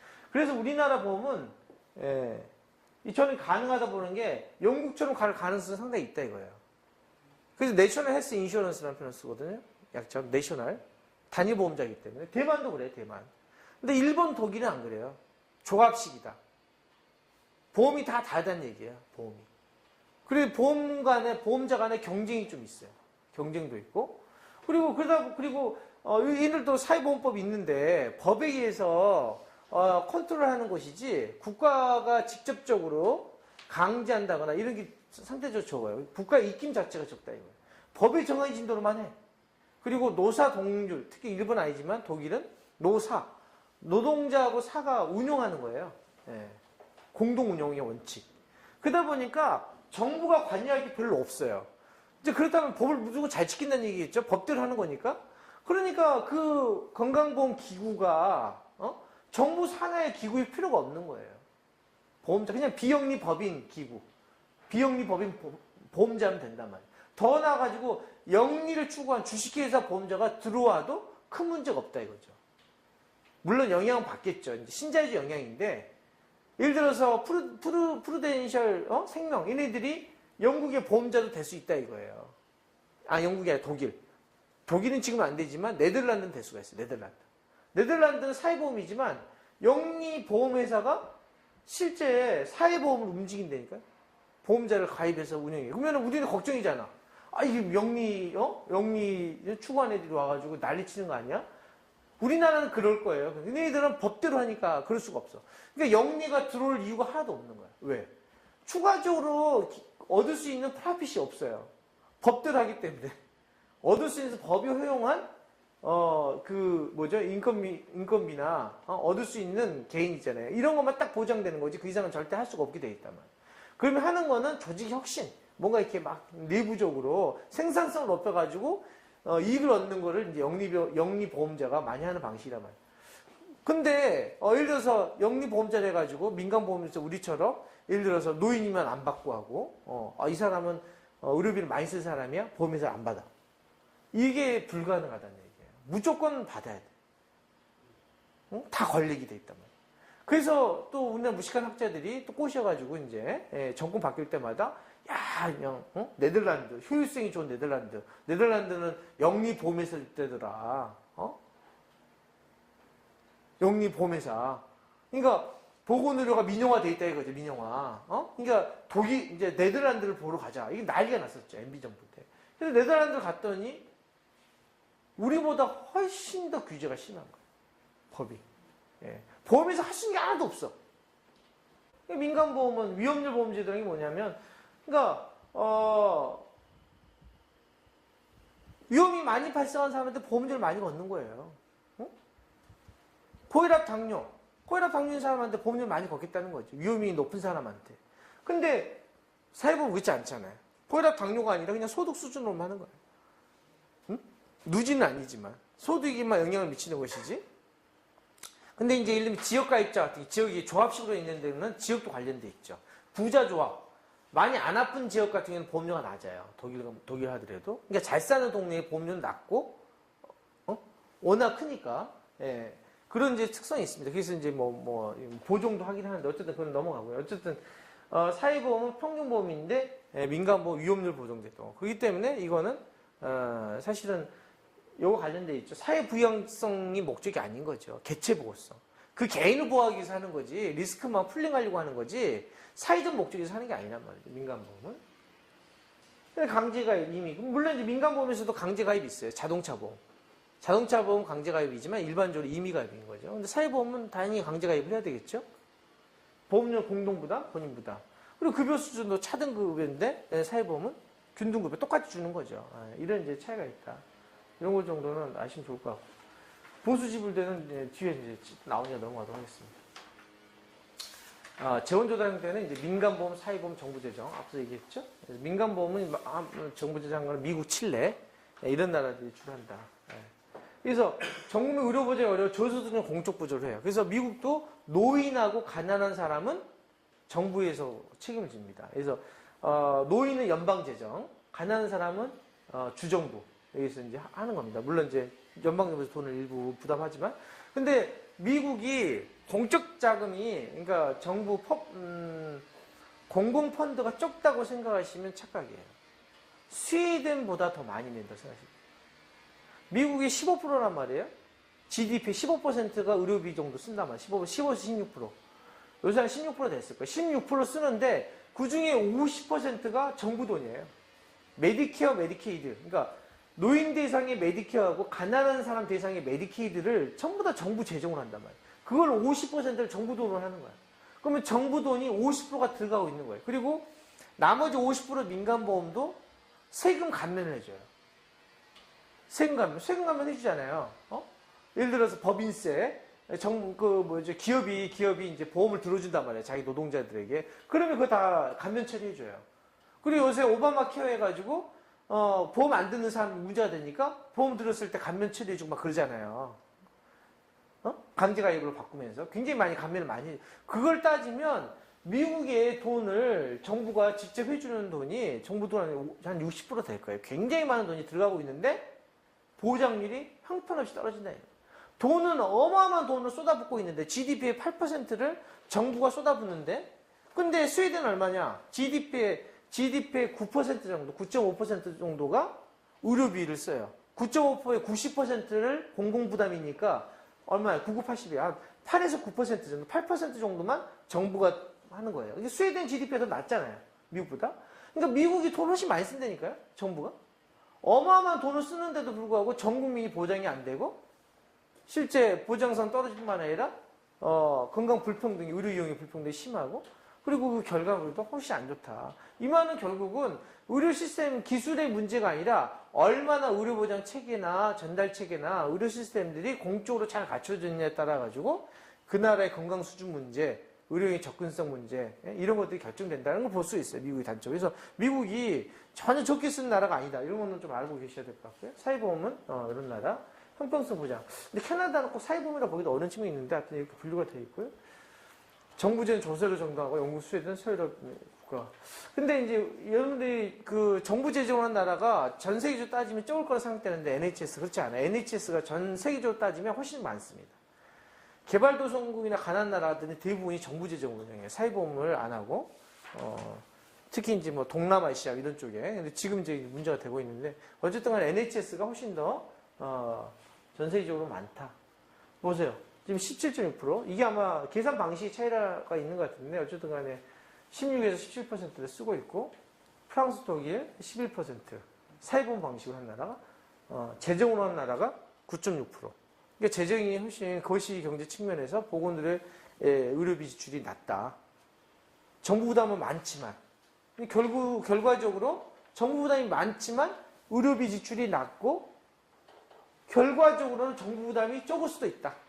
미국을 비춰봤을 때 이렇게 생각하시면 됩니다. 그리고 성과는 훨씬 더 좋다.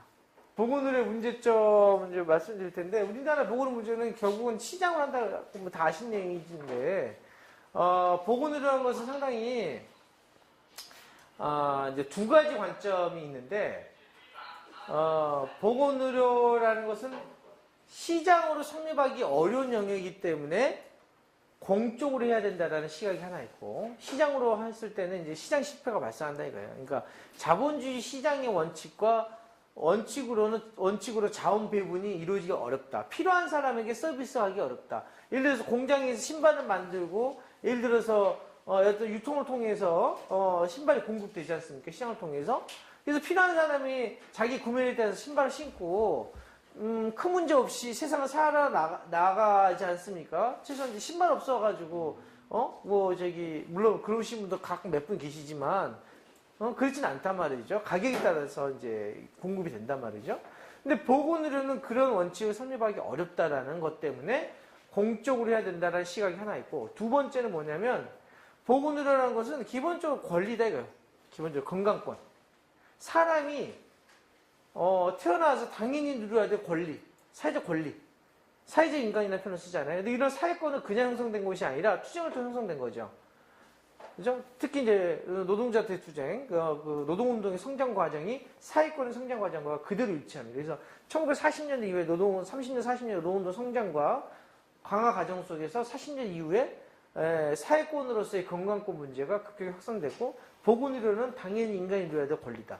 이게 이제 60년인가요? 유엔의 사회권 선언에 들어가 있는 거예요. 그래서 아이엘오 헌장이나 이런 쪽에 건강권 문제가 기본적 권리로 들어있다. 그래서 그런 측면에서 공공적으로 보건의료 서비스는 공공적으로 이루어져야 된다. 의료 공공성이 강화돼야 된다. 이런 이제 개념이 두 개 있다는 겁니다.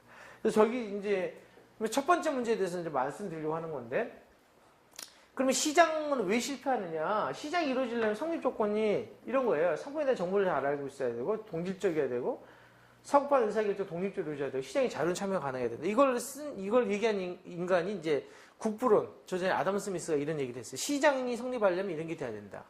자, 이런 걸 하기 위해서, 이런 자유경쟁을 이런 저해하는 매점 매석, 불공정 거래, 이런 걸 하기 위해서 공정거래위원회가 있는 거예요. 이런 이제 전통적인 자유적 경제, 자유적 시각들을 실현하기 위해서 공정거래위원회가 있는 거죠. 그렇죠? 물론 일반 시장도 이게 작동이 안 되는데, 이런 걸 하려고 좀 노력을 하는 거죠. 근데 보건의료는 기본적으로 시장 실패가 존재할 수밖에 없다. 공급자 독점, 이미 독점돼 있어요. 예. 서비스를 마음대로 공급하기 위해서 들어올 수가 없어요. 의사, 간호사, 면허로 독점돼 있잖아요. 그렇죠? 예. 공급자 독점이 있고, 대등한 환자 의사 관계가 항상 불가능해요. 이거는 이제 소비자 지식결이다. 소비자 지식결이라는 건 소비자가 인터넷상으로 많이 알면 되는 거 아니야? 이런 생각하는데 그건 착각이에요. 일단 인터넷상에 있는 정보의 평가를 보면 50% 이상이 대부분 쓰레기예요. 다 틀린 정보. 그래서 아가맘 사랑으로 나오는 블로그에 나오는 이유가 전부 다 70%가 가짜. 전부 다 어디예요? 그 분유회사 얘네들이 상품 팔아먹으려고 지원하는 정보가 굉장히 많다 이거. 정확한 정보를 만들어가지고 아가사당이구나. 국가가 정보 체계를 만들어서 아가사당이라는 정보 시스템으로 해서 이제 에비던스 증거가 있는 맞는 정보를 올렸는데 안 봐. 안 보고 엄마들 어디를 보느냐? 블로그에 나와 있는 어떤 큰 블로그 있잖아요, 그렇죠? 예. 무슨 블로그라고 그러죠? 파워블로그 이만 듣고, 근데 그 파워블로그 뒤에는 누가 있느냐? 다 분유회사가 있다 이거예요. 분유회사, 각종 그런 이제 병원이나 이런 회사들이 있다. 그만큼 소비자 지식 결여가 굉장히 크다. 근데 지식 결여는 본질적으로 뭐냐면 정보의 비대칭성들이 본질적이에요. 진료 현장 자체가 비대칭적이에요. 그러니까 일단 수술만 보면 하는데 제가 수술 일을 많이 드는데 기본적으로 수술에서 환자가 자기 수술 의사결정 할 수가 없어요. 할 수 없죠. 마취되어 있는데. 그렇죠? 마취되어 있잖아요. 예, 중환자실에 의사결정 할 수가 있어요? 못해요. 기본적으로 의사결정이 이루어지는 공간이 아니에요. 의료라는 것은. 그렇기 때문에 의사들에게 굉장히 막강한 의사, 간호사, 면허를 갖고 있는 사람에게 막강한 권한을 부여하는 겁니다. 대신에 부여하는 대신에 강력한 규제 수단을 주는 거죠. 의료법. 그래서 의료법이 사회법이기 때문에 의료법 위반 사항이 큰 겁니다. 원래는.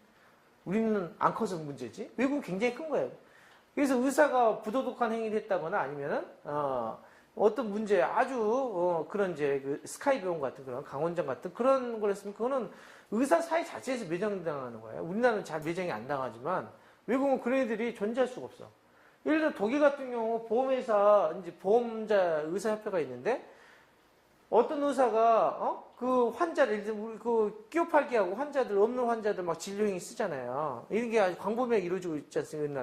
우리나라도. 근데 독일은 그런 의사가 있다. 있는 거는 어떻게 되냐면은 옆에 있는 동료의 거를 뺏어간 거잖아.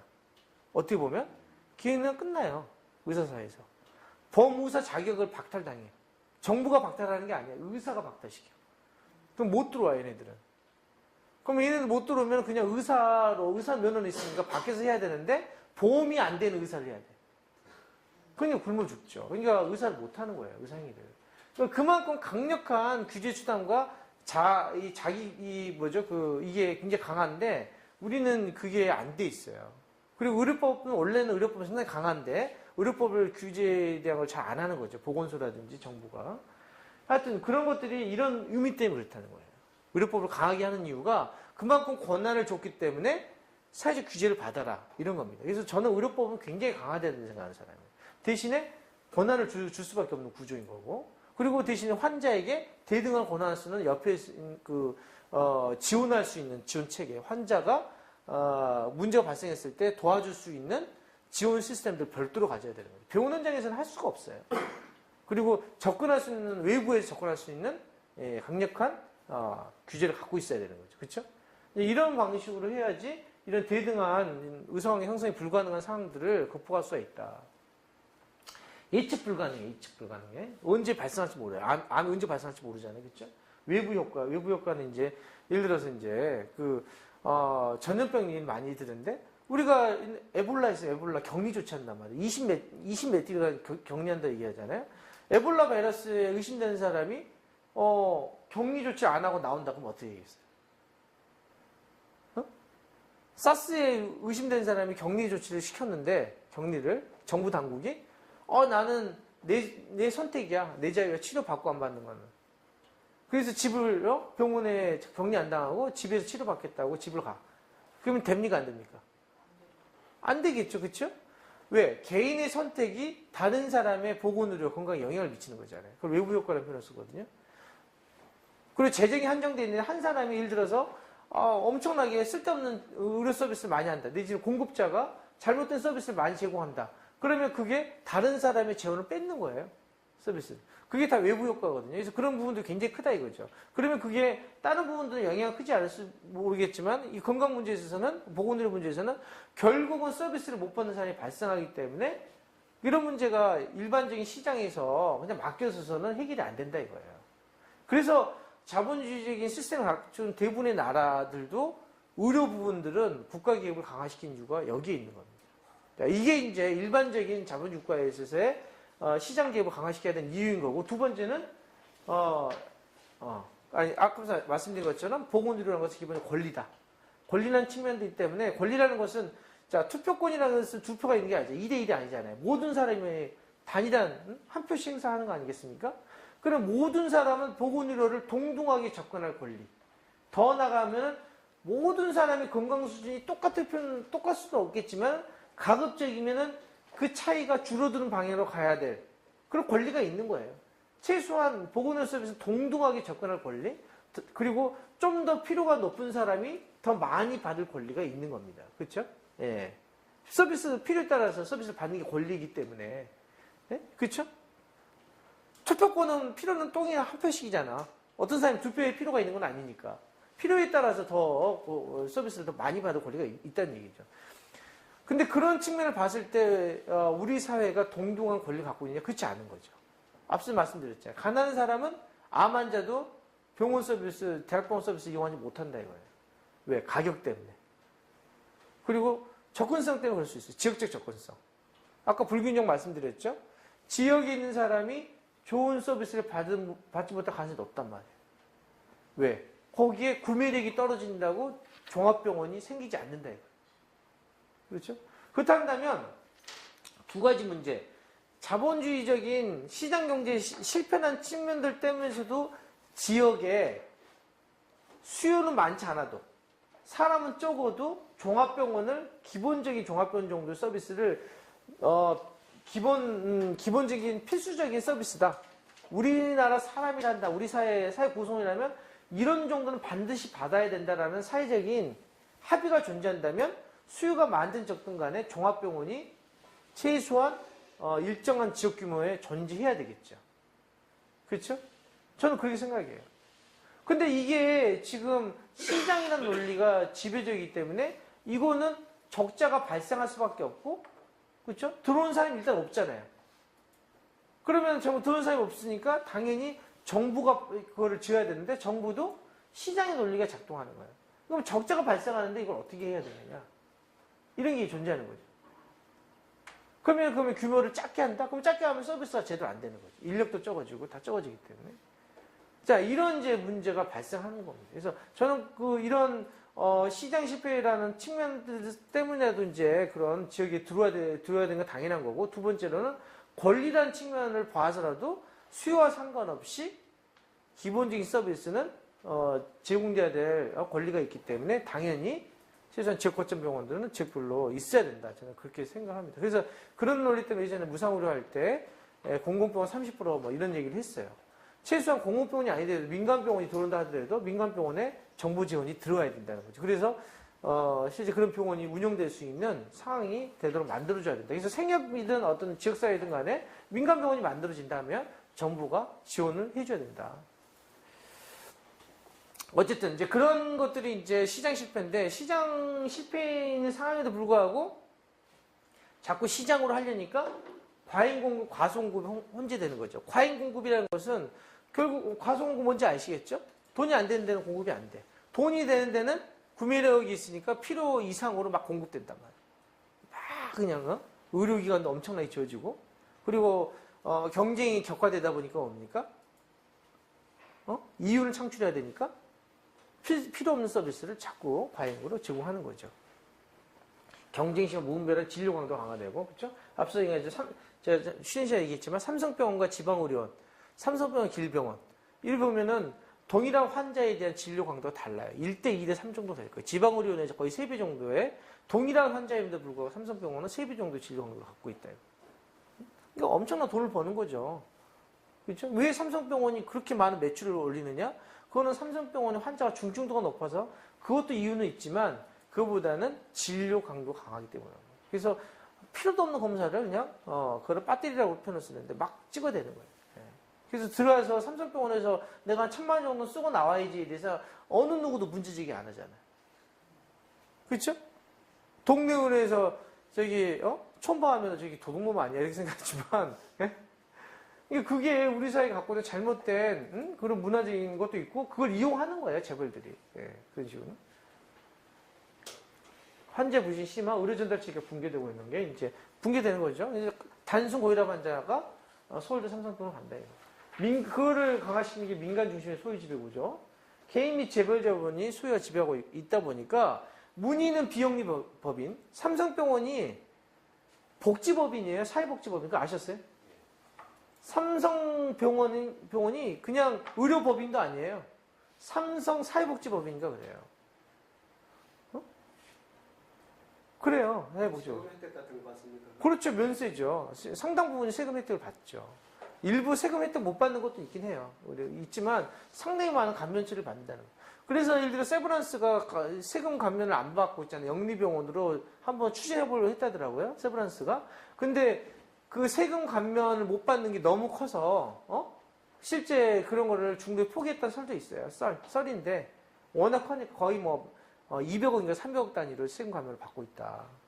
굉장히 많은 세금, 그만 받는 게 아니에요. 정부 자금들이 많이 들어와 있어요. 연구비로도 들어오고, 뭐로도 들어오고, 다양하게 들어오고 있기 때문에, 이게 말도 안 되는 얘기인데, 근데 그럼에도 불구하고 영리 추구적 행위를 하는 건 뭐냐? 결국은 소유 지배 구조가 개인에게 있는 거죠. 예, 그리고 재벌에 있기 때문에 행태 자체가 매우 영리 추구적이다. 공공성이 부정하고 경쟁이 심한 이윤 극대화 추구한다. 특히 이제 의료 산업화 경영이 강화되면서 이런 논리가 이제 확대 재생산되고 있다. 그리고 이제 공급의 양극화, 상방지향적 의료 전달 체계라고 그러죠. 3차 병원만 잘 되는 거야, 3차 병원. 중간이, 그러니까 종합병원이 찌들어가는 구조예요. 사실은 지역 거점 병원, 종합병원이 제대로 돼야 되는데, 종합병원은 한정 안 하고 전부 3차 병원 가거나 아니면 아예 개인 병원 같은 데 누워있거나, 싸니까, 싼 맛에. 그러니까 중간에 그 허브 역할을 해야 돼요. 그러니까 이 거점 역할을 해야 돼. 지역 거점 병원이 약한 이제 그런 시스템이 가장 약한 의료 전달 체계 측면에서는 주치의 없는 거하고 종합병원이 약한, 지역 거점 병원이 약한 게 전체적으로 비효율을 극대화시킨다 얘기를 하는데 비용 많이 상승하는 대신에 별로 성과는 없는 거죠. 대학병원에 많이 집중하면 어떻게 되겠어요? 중증 환자들이 못 가는 거예요. 사실은. 서울대학병원에 사실은 중증 환자가 별로 없어요. 어떻게 보면. 서울대학병원 20%는 의원급에서 치료받아야 되는 환자가 서울대학병원 가고 있다니까요. 다 3차 병원으로 몰리니까. 그러면 정작 서울대학병원에 가야 될 가난한 사람들은 서울대학 문턱도 못 받고 죽는 거예요. 이게 지금 심각한 문제. 이게 상방의 의료 전달 체계라는 게 전체 의료 시스템들을 굉장히 약화시키고 있다. 비용 유발적인 의료 전달. 그렇죠? 자원 배분이 왜곡되고. 중복 투자, 낭비. 이게 이제 대표적으로, 강남 지역의 병상수가 강북을 전체 합친 게 강남 3구보다 적어요. 강남 3구에 있는 3차 병원, 대학병원의 숫자, 병상수가 합치면, 강북 전체, 한강 이북에 있는 거 다 합치는 것보다 더 많다, 이거예요. 엄청난 수가 다 몰려있다. 의료용의 경제적 장벽, 굉장히 크죠. 그래서 보시면, 우리나라가 이제 뒤에서 이제 두 번째, 세 번째구나. 멕시코, 미국 다음으로 낮은 나라인데, 그죠? 의료 공공 보장률이 굉장히 낮은데, 실제 이제 건강보험 보장률이 굉장히 기형적이라는 걸 보여주는 게 이 그래프인데, 다른 나라 보세요. 이 병원 서비스라는 것은 입원 서비스라고 생각하시면 돼요. 입원. 거의 대부분 입원인데, 입원의 보장률은 한 90% 이상, 95% 이상 되면은 거의 뭐, 한 푼도 안 낸다 생각하시면 돼요. 이때 5%는 재원 구조이기 때문에, 비급여라는 개념이 아니라, 다양한 개인이 써야 될 돈들이 있단 말이죠. 병원 안에서. 무슨 물품 구입이라든지 뭐 이런 데 들어가는 돈들이란 말이에요. 그러니까 거의 100% 무상의료가 이루어지고 있다고 보시면 되고, 그리고 여기도 일부 외래가 있기 때문에, 병원 같은 경우. 외래는 거의 본인 부담이 많아요. 외국도. 근데 우리는 60%밖에 안 해주잖아요. 병원에서. 근데 의원은 어떻게 돼요? 의원은 높아져요. 64. 예? 외국은 의원으로 가서 낮아지죠. 그렇죠? 물론 의원도 우리보다 훨씬 높지만 결국 약국은 우리가 상위에 상위. 약권하는 사회. 외국은 약국은 거의 본인 부담이 많아요. 약을 먹지 말라는 얘기지. 그렇기 때문에 전체 의료비에서 약이 차지하는 게 15% 미만이에요. 근데 우리는 약이 전체 의료비에서 25%가 넘어요. 약을 엄청 먹는다는 얘기죠, 약을. 그렇죠? 의료비에서 차지하는 비중이 높다. 그러니까 이게 잘못된 보장 시스템. 물론 그렇다 해가지고 스웨덴 이런 나라가 약에 대한 이제 본인 부담이 높지만 만성질환 계속 먹어야 되는 사람은 상한이 걸려 있기 때문에 1년에 뭐 20만 원인가 35만 원인가 그 이상은 더 내지 않기 때문에 그거 상관없어요. 그렇지만 요즘 감기나 매태 1주, 2주 먹는 건 다 본인이 내라 이거예요, 거의. 그러니까 약을 처방을 잘 안 하는 거죠. 그러니까 항생제 처방률도 굉장히 낮고 웬만하면 이제 감기나 이런 거는 그냥 집에서 그냥 해결하는 거예요. 약을 안 먹고. 물론 이제 타이레놀 갖다 사 먹긴 하겠지만. 그리고 지불제도가 이제 과잉질 유도하는 지불제도, 진료량을 최대화한다. 행위별수가제도 문제는 아시죠? 예. 그래서 이게 이제 과잉진료, 의료비 상승. 그래서 이게 의사의 도덕성으로 평가하기 상 어려운 측면이 있다는 거죠. 행위별수가제도라는 제도 자체가 진료량을 증가시킬 수밖에 없어요. 예, 구조적으로. 그리고 그러다 보니까 이게 1년에 거의 10억 건? 우리는 현재 한 10억 건 될 거예요. 10억 건. 1년에 모든 그 청구 물량이 10억 정도 돼요. 10억. 어마어마한 양을 10억을 심사를 하고 있어요. 심사평가원에서. 그러면 10억 건을 다 평가할 수 있을까요? 간호사들이? 그 심사 간호사라고 그러는데 평가를 못합니다. 그 중에 약 10% 정도밖에 평가를 못해요. 1억 건도 못할 거예요. 그럼 나머지는 다 면제 처리해주고 있어요. 그래서 전년도에 문제가 없었던 애들 다 면제야. 근데 어떤 사건에서 민원이라든지 뭐가 걸려 전산상에 돌려가지고 그러면 그걸 집중 심사하는 거예요. 이런 방식이 많이 바뀌고 있는데 전산 시스템상 이제 그런 과정 속에서 행정비용이 굉장히 많이 발생하죠. 심사평가 인력도 엄청나요. 자, 이런 것들이 과연 맞는 거냐? 이런 방식이. 근데 이제 이렇게 시장화 문제가 굉장히 큰데 정부는 시장화를 하겠다라는 게 이제 정부 해법이죠. 근데 우리는 그렇지 않다. 우리 해법은 무상의료다 이거죠. 예, 이 건강보험부터 시작해요. 그리고 이 무상의료라는 것은 단지 협의 개념으로 의료이용의 경제 장벽을 제거한다? 이게 건강보험 보장성이죠. 건강보험 하나로의 메인 테마인데, 이거는 당연히 이제 1차적인 거고, 이것만으로 끝나는 것이 아니라 더 나아가서는 광의 개념, 의료체계 자체를 전면적으로 공공적으로 재편하자라는 것들이 깔려있는 거고, 그런 측면에서 건강보험 하나로는 이걸 하기 위한 가장 첫 번째 과제가 건강보험 하나로에 있다. 저는 그렇게 생각합니다. 자, 그걸 하지 않고서는 시장에서 물들어져 있는 시장에 있어서의 무분별하게 경쟁하고 있는 의료 공급자, 의료의 공급 체계들을 규제할 수 있는 수단이 없어요, 현재에서. 그리고 이런 거를 전부 다 정부가 개입해가지고 NHS로 바꾸겠다? 그거는 혁명보다 제가 봤을 때는 어려울 것 같아요. 의약분업 딱 하나 하는데 의사들이 개뜨처럼 달려들어가지고 그냥 나라를 원통 다 바뀌었다. 예? 지금은 숫자가 더 많아졌어. 지금 보니까 15만 명이에요, 15만 명. 그 당시는 의사 수가 7만 명?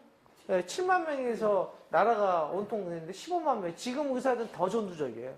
젊은 애들, 왜냐면 젊은 의사들은 좀 상당히 힘들어보고 있거든요. 젊은 의사들이. 경쟁이 익숙치 않고, 옛날 의사들은 경쟁이 많지 않았기 때문에 먹고 잘 살았단 말이에요. 근데 이 애들은 경쟁이 더 심해졌어. 그럼 지방을 가면 좀 살만한데 지방은 절대 안 가려고 하잖아요. 다 도시 출신이잖아요. 네? 또 손대 좋은 애들만 왔죠. 집안 좋은 애들만 들어왔잖아. 저는 집안 좋은 애들이 의사를 가잖아요. 요새 더 그래요. 옛날에는 가난한 애들 많았는데 요새는 안 그래요. 의대들은 전부 다 강남 3구야 거의. 네? 그러니까 얘네들은 전부 다 도시에서 개업하는 게 당연해. 그러니까 이제 애들이 개업 나와가지고 거의 아노미 상태에 빠진다는 거야. 아노미 상태. 이거 황당하거든. 개업에도 안 돼. 하루에 환자가 한 명도 없는 거야. 한 명, 두 명. 그러니까 얘들이 뭐 하느냐? 인터넷에 싹 모여가지고 이제 댓글 날리고 건강보험 욕하고 이런 거예요. 그 세력이 엄청나. 그래서 뭐 전이총? 이게 엄청난 세력이 형성하고 있어요. 그래서 근데 물론 이제 그런 부분들이 반드시 나쁘다고만 볼 수는 없어요. 그런 동력이 보건의료 현재 문제를 바꿀 수 있는 굉장히 큰 동력이 될 수 있다. 우리는 그렇게 생각해야 된다는 생각이 드는데 문제는 그런 거를 얼마나 잘 동력화 시키느냐? 그게 어떻게 보면 진보정당, 우리가 또 과제이기도 해. 그죠? 예전에는 그거를 정부가 의사와의 대립구도들을 정부의 어떤 그런 잘못된 논리가 있어요. 이게 의약분업만 가지고 사고를 해야 되는데 거기에 수가 문제를 걸고 넘어졌어. 그리고 결과적으로 의사의 소득이 30%가 날아간 거야. 의약분업을 하니까. 예전에는 약을 제약회 리베이트를 통해서 얻을 수 있는 간접 쪽 소득이 30% 이상이었는데 의약분업을 하니까 그게 날아간 거예요. 의사들이 이제 미치고 이제 난리가 난 거지. 근데 정부는 알고 있었거든, 그 상황을. 정부는 의약분업에 대한 본질적인 가치를 실현하기보다는 그 제도를 통해서 건강보험 재정을 줄이고 싶어 했던 거죠. 그게 사실은 주요한 그 의약분업을 한 이유인 거야. 담배값과 똑같은 거예요. 담배값은 굉장히 인상은 맞는 건데 아무런 지금까지 안 하고 있다가 지금 당장 담배값 2,000원 올리겠다고 한 속내가 뭐냐? 결국 뭐예요? 정부의 세수 부족을 하기 위해서 지금 한 거 아니겠습니까? 그렇죠? 그러니까 움직이잖아요. 그 나쁜 기재부들이 2,000원 올리겠다. 세수. 그럼 그걸 찬성할 거냐 말 거냐? 그 우리의 딜레마가 있는 거죠. 그러니까 어떤 정책이든 상황이든 간에 그냥 우리가 결과에서 대응하면은 이런 문제가 발생할 수밖에 없다는 생각이 들어요. 끊임없이 우리가 먼저 추동해내고 거기서 발생하는 맥락이 뭔지, 이런 구조가 뭔지, 이런 걸 바꾸기 위해서 어떤 걸 해야 되는지 이런 고민들을 해야 되는데 어떤 문제가 발생해서 그걸 대응하려면 결국 그 논리에 휩싸여지게 되고 그러면은 의약분업처럼 어떠한 방향도 찾지 못하고 찬성이냐 반대냐로 딱 끝나는 거예요. 사실은 의약분업 찬성해야 되지만 그렇죠? 찬성해야 되지만 정부가 그런 의도에서 하는 거는 굉장히 문제가 있을 수 있단 말이에요. 근데 거기서 반대한다는 것은 역적이야. 이런 문제가 발생한다는 거예요. 지금 건강보험도 마찬가지라는 거죠. 건강은 우리가 그냥 지금 상황들을 그대로 있고 의료 체계라는 시스템들, 시장 폐해들 그대로 있는 상황에서 끊임없이 의료 민영화 반대 이것만 물론 당연히 해야 되겠지만 그런 상황이 되면 어떤 상황에 있어서는 그러면 니들 의사편을 들래? 예를 들어 정부를 반대하면 의사편이 될 수도 있고 아니면 정부를 찬성하면 예를 들어서 정부의 신자유 정책에 찬성하는 이런 게 될 수도 있다는 얘기예요. 그게 지금 시작점이 뭐냐면 뭡니까? 원격 진료일 수 있어요. 원격 진료. 원격 진료가 그런 문제를 시작점일 수가 있다 이거예요. 원격 진료 의사들 반대하죠. 그렇죠? 그럼 의사들이 반대. 의사들이 뭔가 좀 문제가 있는가 보네? 아니, 그래서 원격 진료하게 되면은 접근성이 좋아지고, 제주도에 있는 사람도 서울대학병원에서 치료를 받을 수 있으면 좋은 거 아니야? 그렇잖아요. 자기 혈당을 탁, 디바이스에 체크하면 혈당이 착 체크돼가지고 서울대학병원으로 가고, 서울대학병원에서 혈당 관리해서, 약을, 처방도 쏴주면 근처에서, 제주도에서, 약국에서 처방 받아서 약을 타면 되잖아요. 얼마나 편리해요. 훨씬 유능한 서울대병원 교수가 관리해주고 있잖아요. 혈당 관리를. 제가 아니라는 얘기는 말씀드렸지만 일반 국민 입장에서 그게 훨씬 좋은 거예요. 제주도에 그 이상한 제주대학병원에 있는 교수보다는 그렇게 생각할 수도 있잖아요. 자, 근데 의사들이 반대하네? 독립원들 난리가 났지. 그쵸? 그럼 3차 중심의 의료 전달제 강화시키는 걸 거다. 그래서 지금 정신 차린 거야, 의사들이. 이 난리 난 것 같거든. 이제 원격 진료 반대로 난리를 치고 있단 말이에요. 근데 국민 입장에서 의사들 싫어해. 그러면 우리 시민사회다. 진보정당은 어떻게 해야 되냐. 의사들, 이들 뭐가 좀 뿌린내가 나는데? 그래가지고 정부가, 원격 진료, 그래, 접근성 좋아지는 거 아니야? 정부에 찬성하려고 그러니까 여기에는 신자유주의 거기 이해 당사자가 누가 있습니까? 결국은 삼성 디바이스를 만드는 휴대폰, 스마트폰을 만드는 삼성전자가 있는 거고 대형 대학병원들이 존재하는 거죠. 이게 합작품이다 봐야 돼. 거기 또 SK가 있는 거죠. 예? SK, LG 이런 애들이 있는 거죠. 그렇죠? 네트워크 산업이 있다는 얘기예요. 이거 어마어마한 시장이에요. 이걸 중국까지 해봐요. 중국 엉망이니까. 한국은 하나 예행 연습하는 거예요. 예행 연습. 한국이 잘 되면 어디로 가겠다는 얘기예요? 중국으로 가겠다는 얘기예요. 근데 중국 인민들을 다 붉은 가위 만드는 뭐 그런 걸 하려는지 잘 모르겠는데 그런 식으로 돈은 잘 벌지 모르겠지만 어쨌든 간에 보건의료라는 문제가 굉장히 심각할 수 있기 때문에 그래서 그냥 반대에 대한 개념보다 대안으로서 무상의료가 정말 중요하겠다 저는 그런 생각을 한다는 겁니다. 그래서 그런 측면에서 건강보험 하나로라는 것은 결국은 이런 걸 가기 위해서 당연히 아니라 반드시 먼저 고민해야 될 공급자를 규제할 수 있는 물리적 기반을 만드는 의미에서 굉장히 중요하다. 이거를 이제 의사들한테 해서는 안 되겠지만, 우리가 니들 통제하기 위해서 건강보험 하나로 하는 거 이렇게 해서는 안 되겠지만, 그런 정치적 의미가 굉장히 있다는 얘기예요. 물리적 기반. 그래서 전체를, 이 시스템들을 바꿀 수 있는, 물리력을 우리 확보한다는 측면에서 굉장히 중요하다. 저는 그렇게 생각하고요. 그래서 이제 2005년부터 제가 만든 거지만 민주농단 시절에 1단계 보장성, 뭐 재원 조달, 앞서 얘기했죠. 공급 체계를 뭘 하자 이런 과제들을 얘기를 하고 2단계에 있어서는 이제 우리가 집권하면 이제 뭘 하고 뭐 이런 얘기를 막 그렸죠. 집권할 줄 알았어요, 저는 민주농단. 그래서 막 제가 저기 국회의원 몇석 되고 나서 막 눈물도 흘렸어. 내가 집에서 혼자서. 드디어 꿈은 이루어지는구나.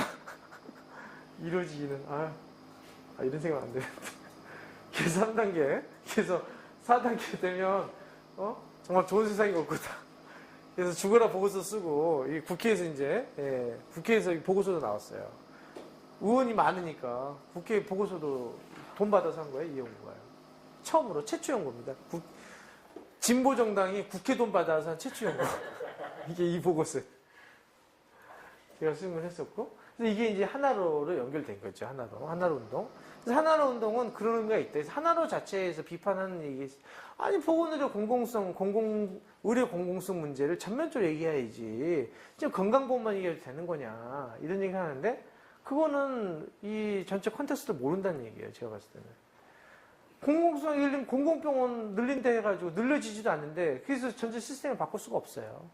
현재 문제를. 가장 키워드는 이 구조, 재원 구조를 장악해야 된다. 이걸 공공적으로 재편하는 게 매우 중요하고 또 한 가지는 민간보험을 재벌들을 통제하지 않고서는 전망이 없어져요. 사보험 문제 정말 심각해요. 이미 건강보험과 똑같아요. 이제 거의 공룡이 됐다 이거죠. 이제 지금이 마지막 저는 마지막 어떻게 보면 기회라 생각되는데 이거를 놓치면 불가능할 거라고 저는 생각하는데 우리 김종민 선생님 그렇게 생각하지 않겠지만 김종민 선생님은 낙천주의자라서 민간보험이 70% 80% 돼도 될 수 있다고 생각할지 모르겠지만 굉장히 지금 위기에 지금 상황이 있다. 그래서 민간보험은 지금 건강보험 생각도 안 하는 것 같아요. 그리고 뭐 저기 막 건강보험 말도 쓰잖아요. 건강보험 써도 정부는 가만히 있잖아요. 미친 정부지. 건강보험 못 쓰게 소송 걸고 그래서 뭐 별지를 해야 되는데 이름 자체를 못 쓰게 해야 되는 거예요 원래는. 근데 건강보험을 막 하고 팔아먹잖아. 그래서 사람들이 이 건강보험이 저 건강보험인지 진짜 60세 이상 노인들은 몰라요. 오히려 그 건강보험이 더 좋은 건강보험 같아. 얘는 국민건강보험 관냄새가 나고 엄청 많은 혜택을 줌에도 불구하고 자꾸 자기 돈 뺏어가는 나쁜 무리 이렇게 생각한단 말이에요. 그런 걸 또 유도하잖아요. 그렇죠? 성과관계는 분명히 의료사회주의자랑 대안운동이다. 민중들의 고통지를 천천히 들어가는 운동, 행위지향적 운동. 그래서 그런 성과가 있었다 생각되는데 뭐 부정적인 인식은 이제 뭐 있을 수 있지만 이제 문제는 이거 저는 두 가지인데 무상으로 된다 해서 건강불편이 해소되는 건 분명히 아니죠. 아니고 더 중요한 건 운동이 주체했던 동력. 이게 이제 저희의 지금 고민인데 지금까지의 무상의료 운동은 되게 정책 운동이었다 이거죠. 정책 운동. 이쁜 펜시한 어떤 정책을 만들고 이걸 하면 사람들이 동의해서 따를 것이다라고 생각하는데 사실 천만의 말씀이에요. 전혀 따지도 않을 뿐만 아니라 여기 일부만 포장해가지고 민주당이라든지 새누리당이 가져간다 이거죠. 급기야 새누리당 박근혜가 가져갔잖아요. 예? 4대 중증질환. 4대 질환부터 무상의료. 이걸 가져갔단 말이에요. 예? 진보정당이 써왔던 무상의료 문제들을 우리가 집권이나 이런 운동으로 동력들을 만들지 못하는 상황 속에서 걔네들이 그 정책만 뺏어 가져갔다 이거죠. 근데 시간권 문제가 생각되고 그래서 저희들은 이런 운동 동력을 만드는 게 매우 중요하고 사실 이 자리는 그런 의미를 갖는다 저는 그렇게 생각합니다. 그래서 그런 측면에서 건강이 정책이 아니라 정치로 가야 된다. 간단히 넘어가겠습니다. 정책만으로는 안 된다 이거예요. 정책. 왜냐하면 정책으로 하면 있잖아요.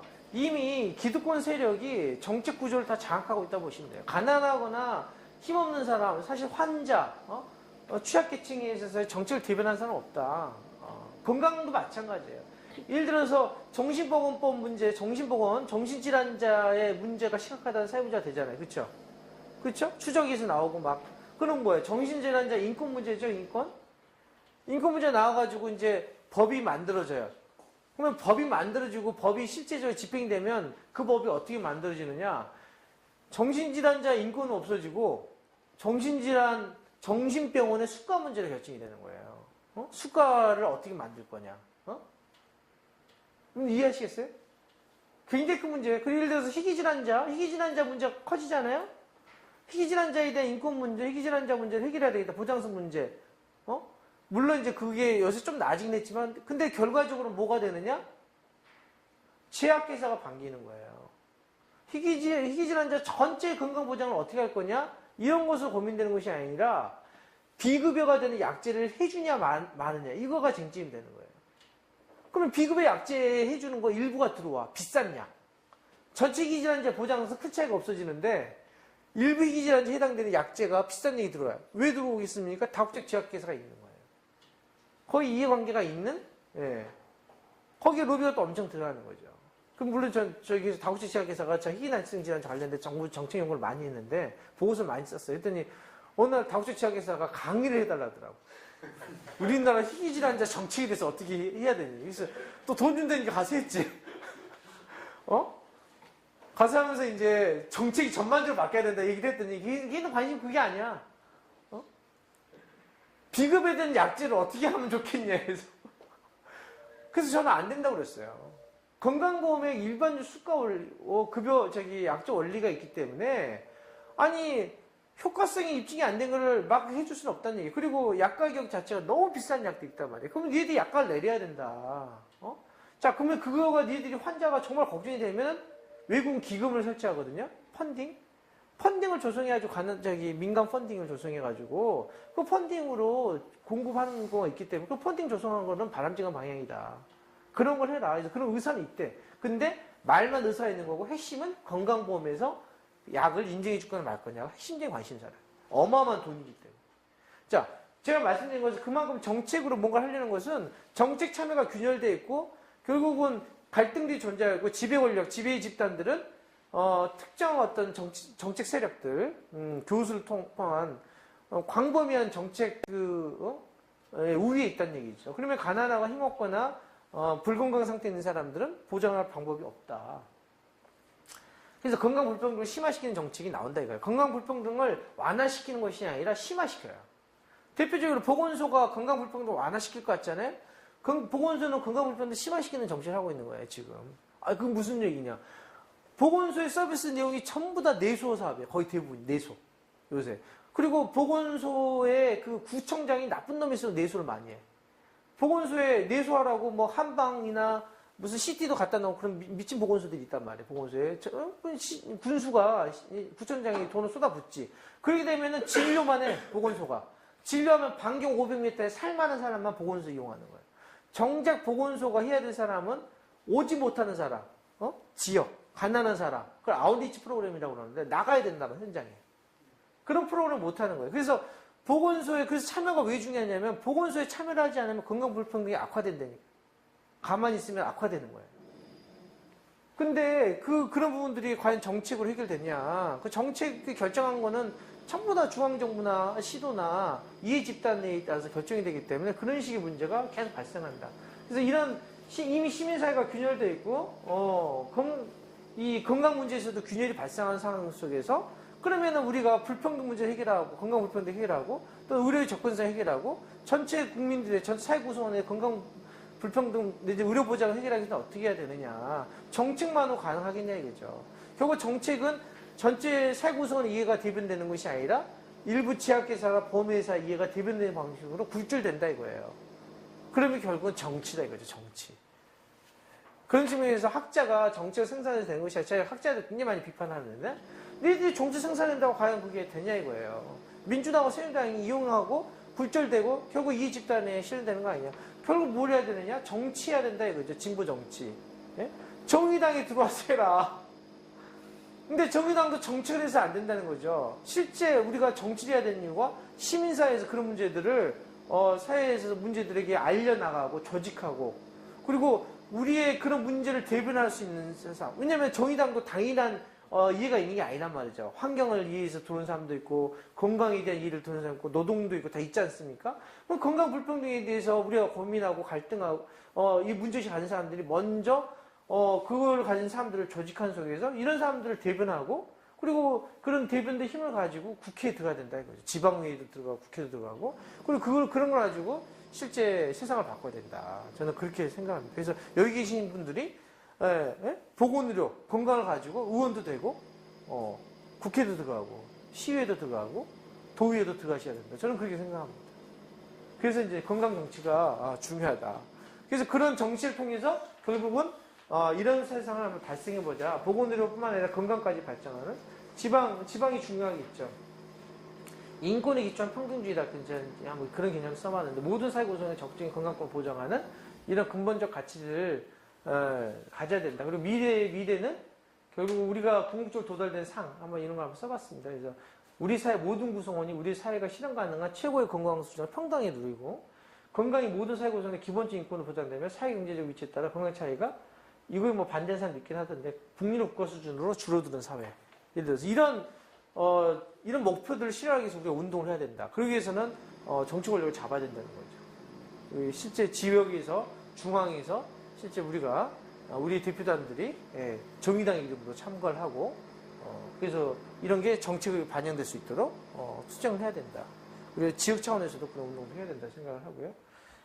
그 시작이 이제 하나로 운동이다. 저는 생각합니다. 건강정치운동 목표를 4가지로 이제 한번 읽어보세요. 시간이 없으니까. 시간이 많이 지나서. 이런 건 한번 제가, 만들어 봤습니다. 그래서 우리 사회가 완전한 통합 건강보장제도를 만들어야 되고, 단일한 공공보호 체계, 자율적인 기반한 거버넌스, 시민이 주인이 된 보건의료 체계로 구성이 돼야 된다. 그리고 건강 관련된 차별이 해소되는 이런 목표를 가지고 해야 되는데 그 첫 출발이 건강보호 하나로 운동이다. 그렇게 생각을 하고 있습니다.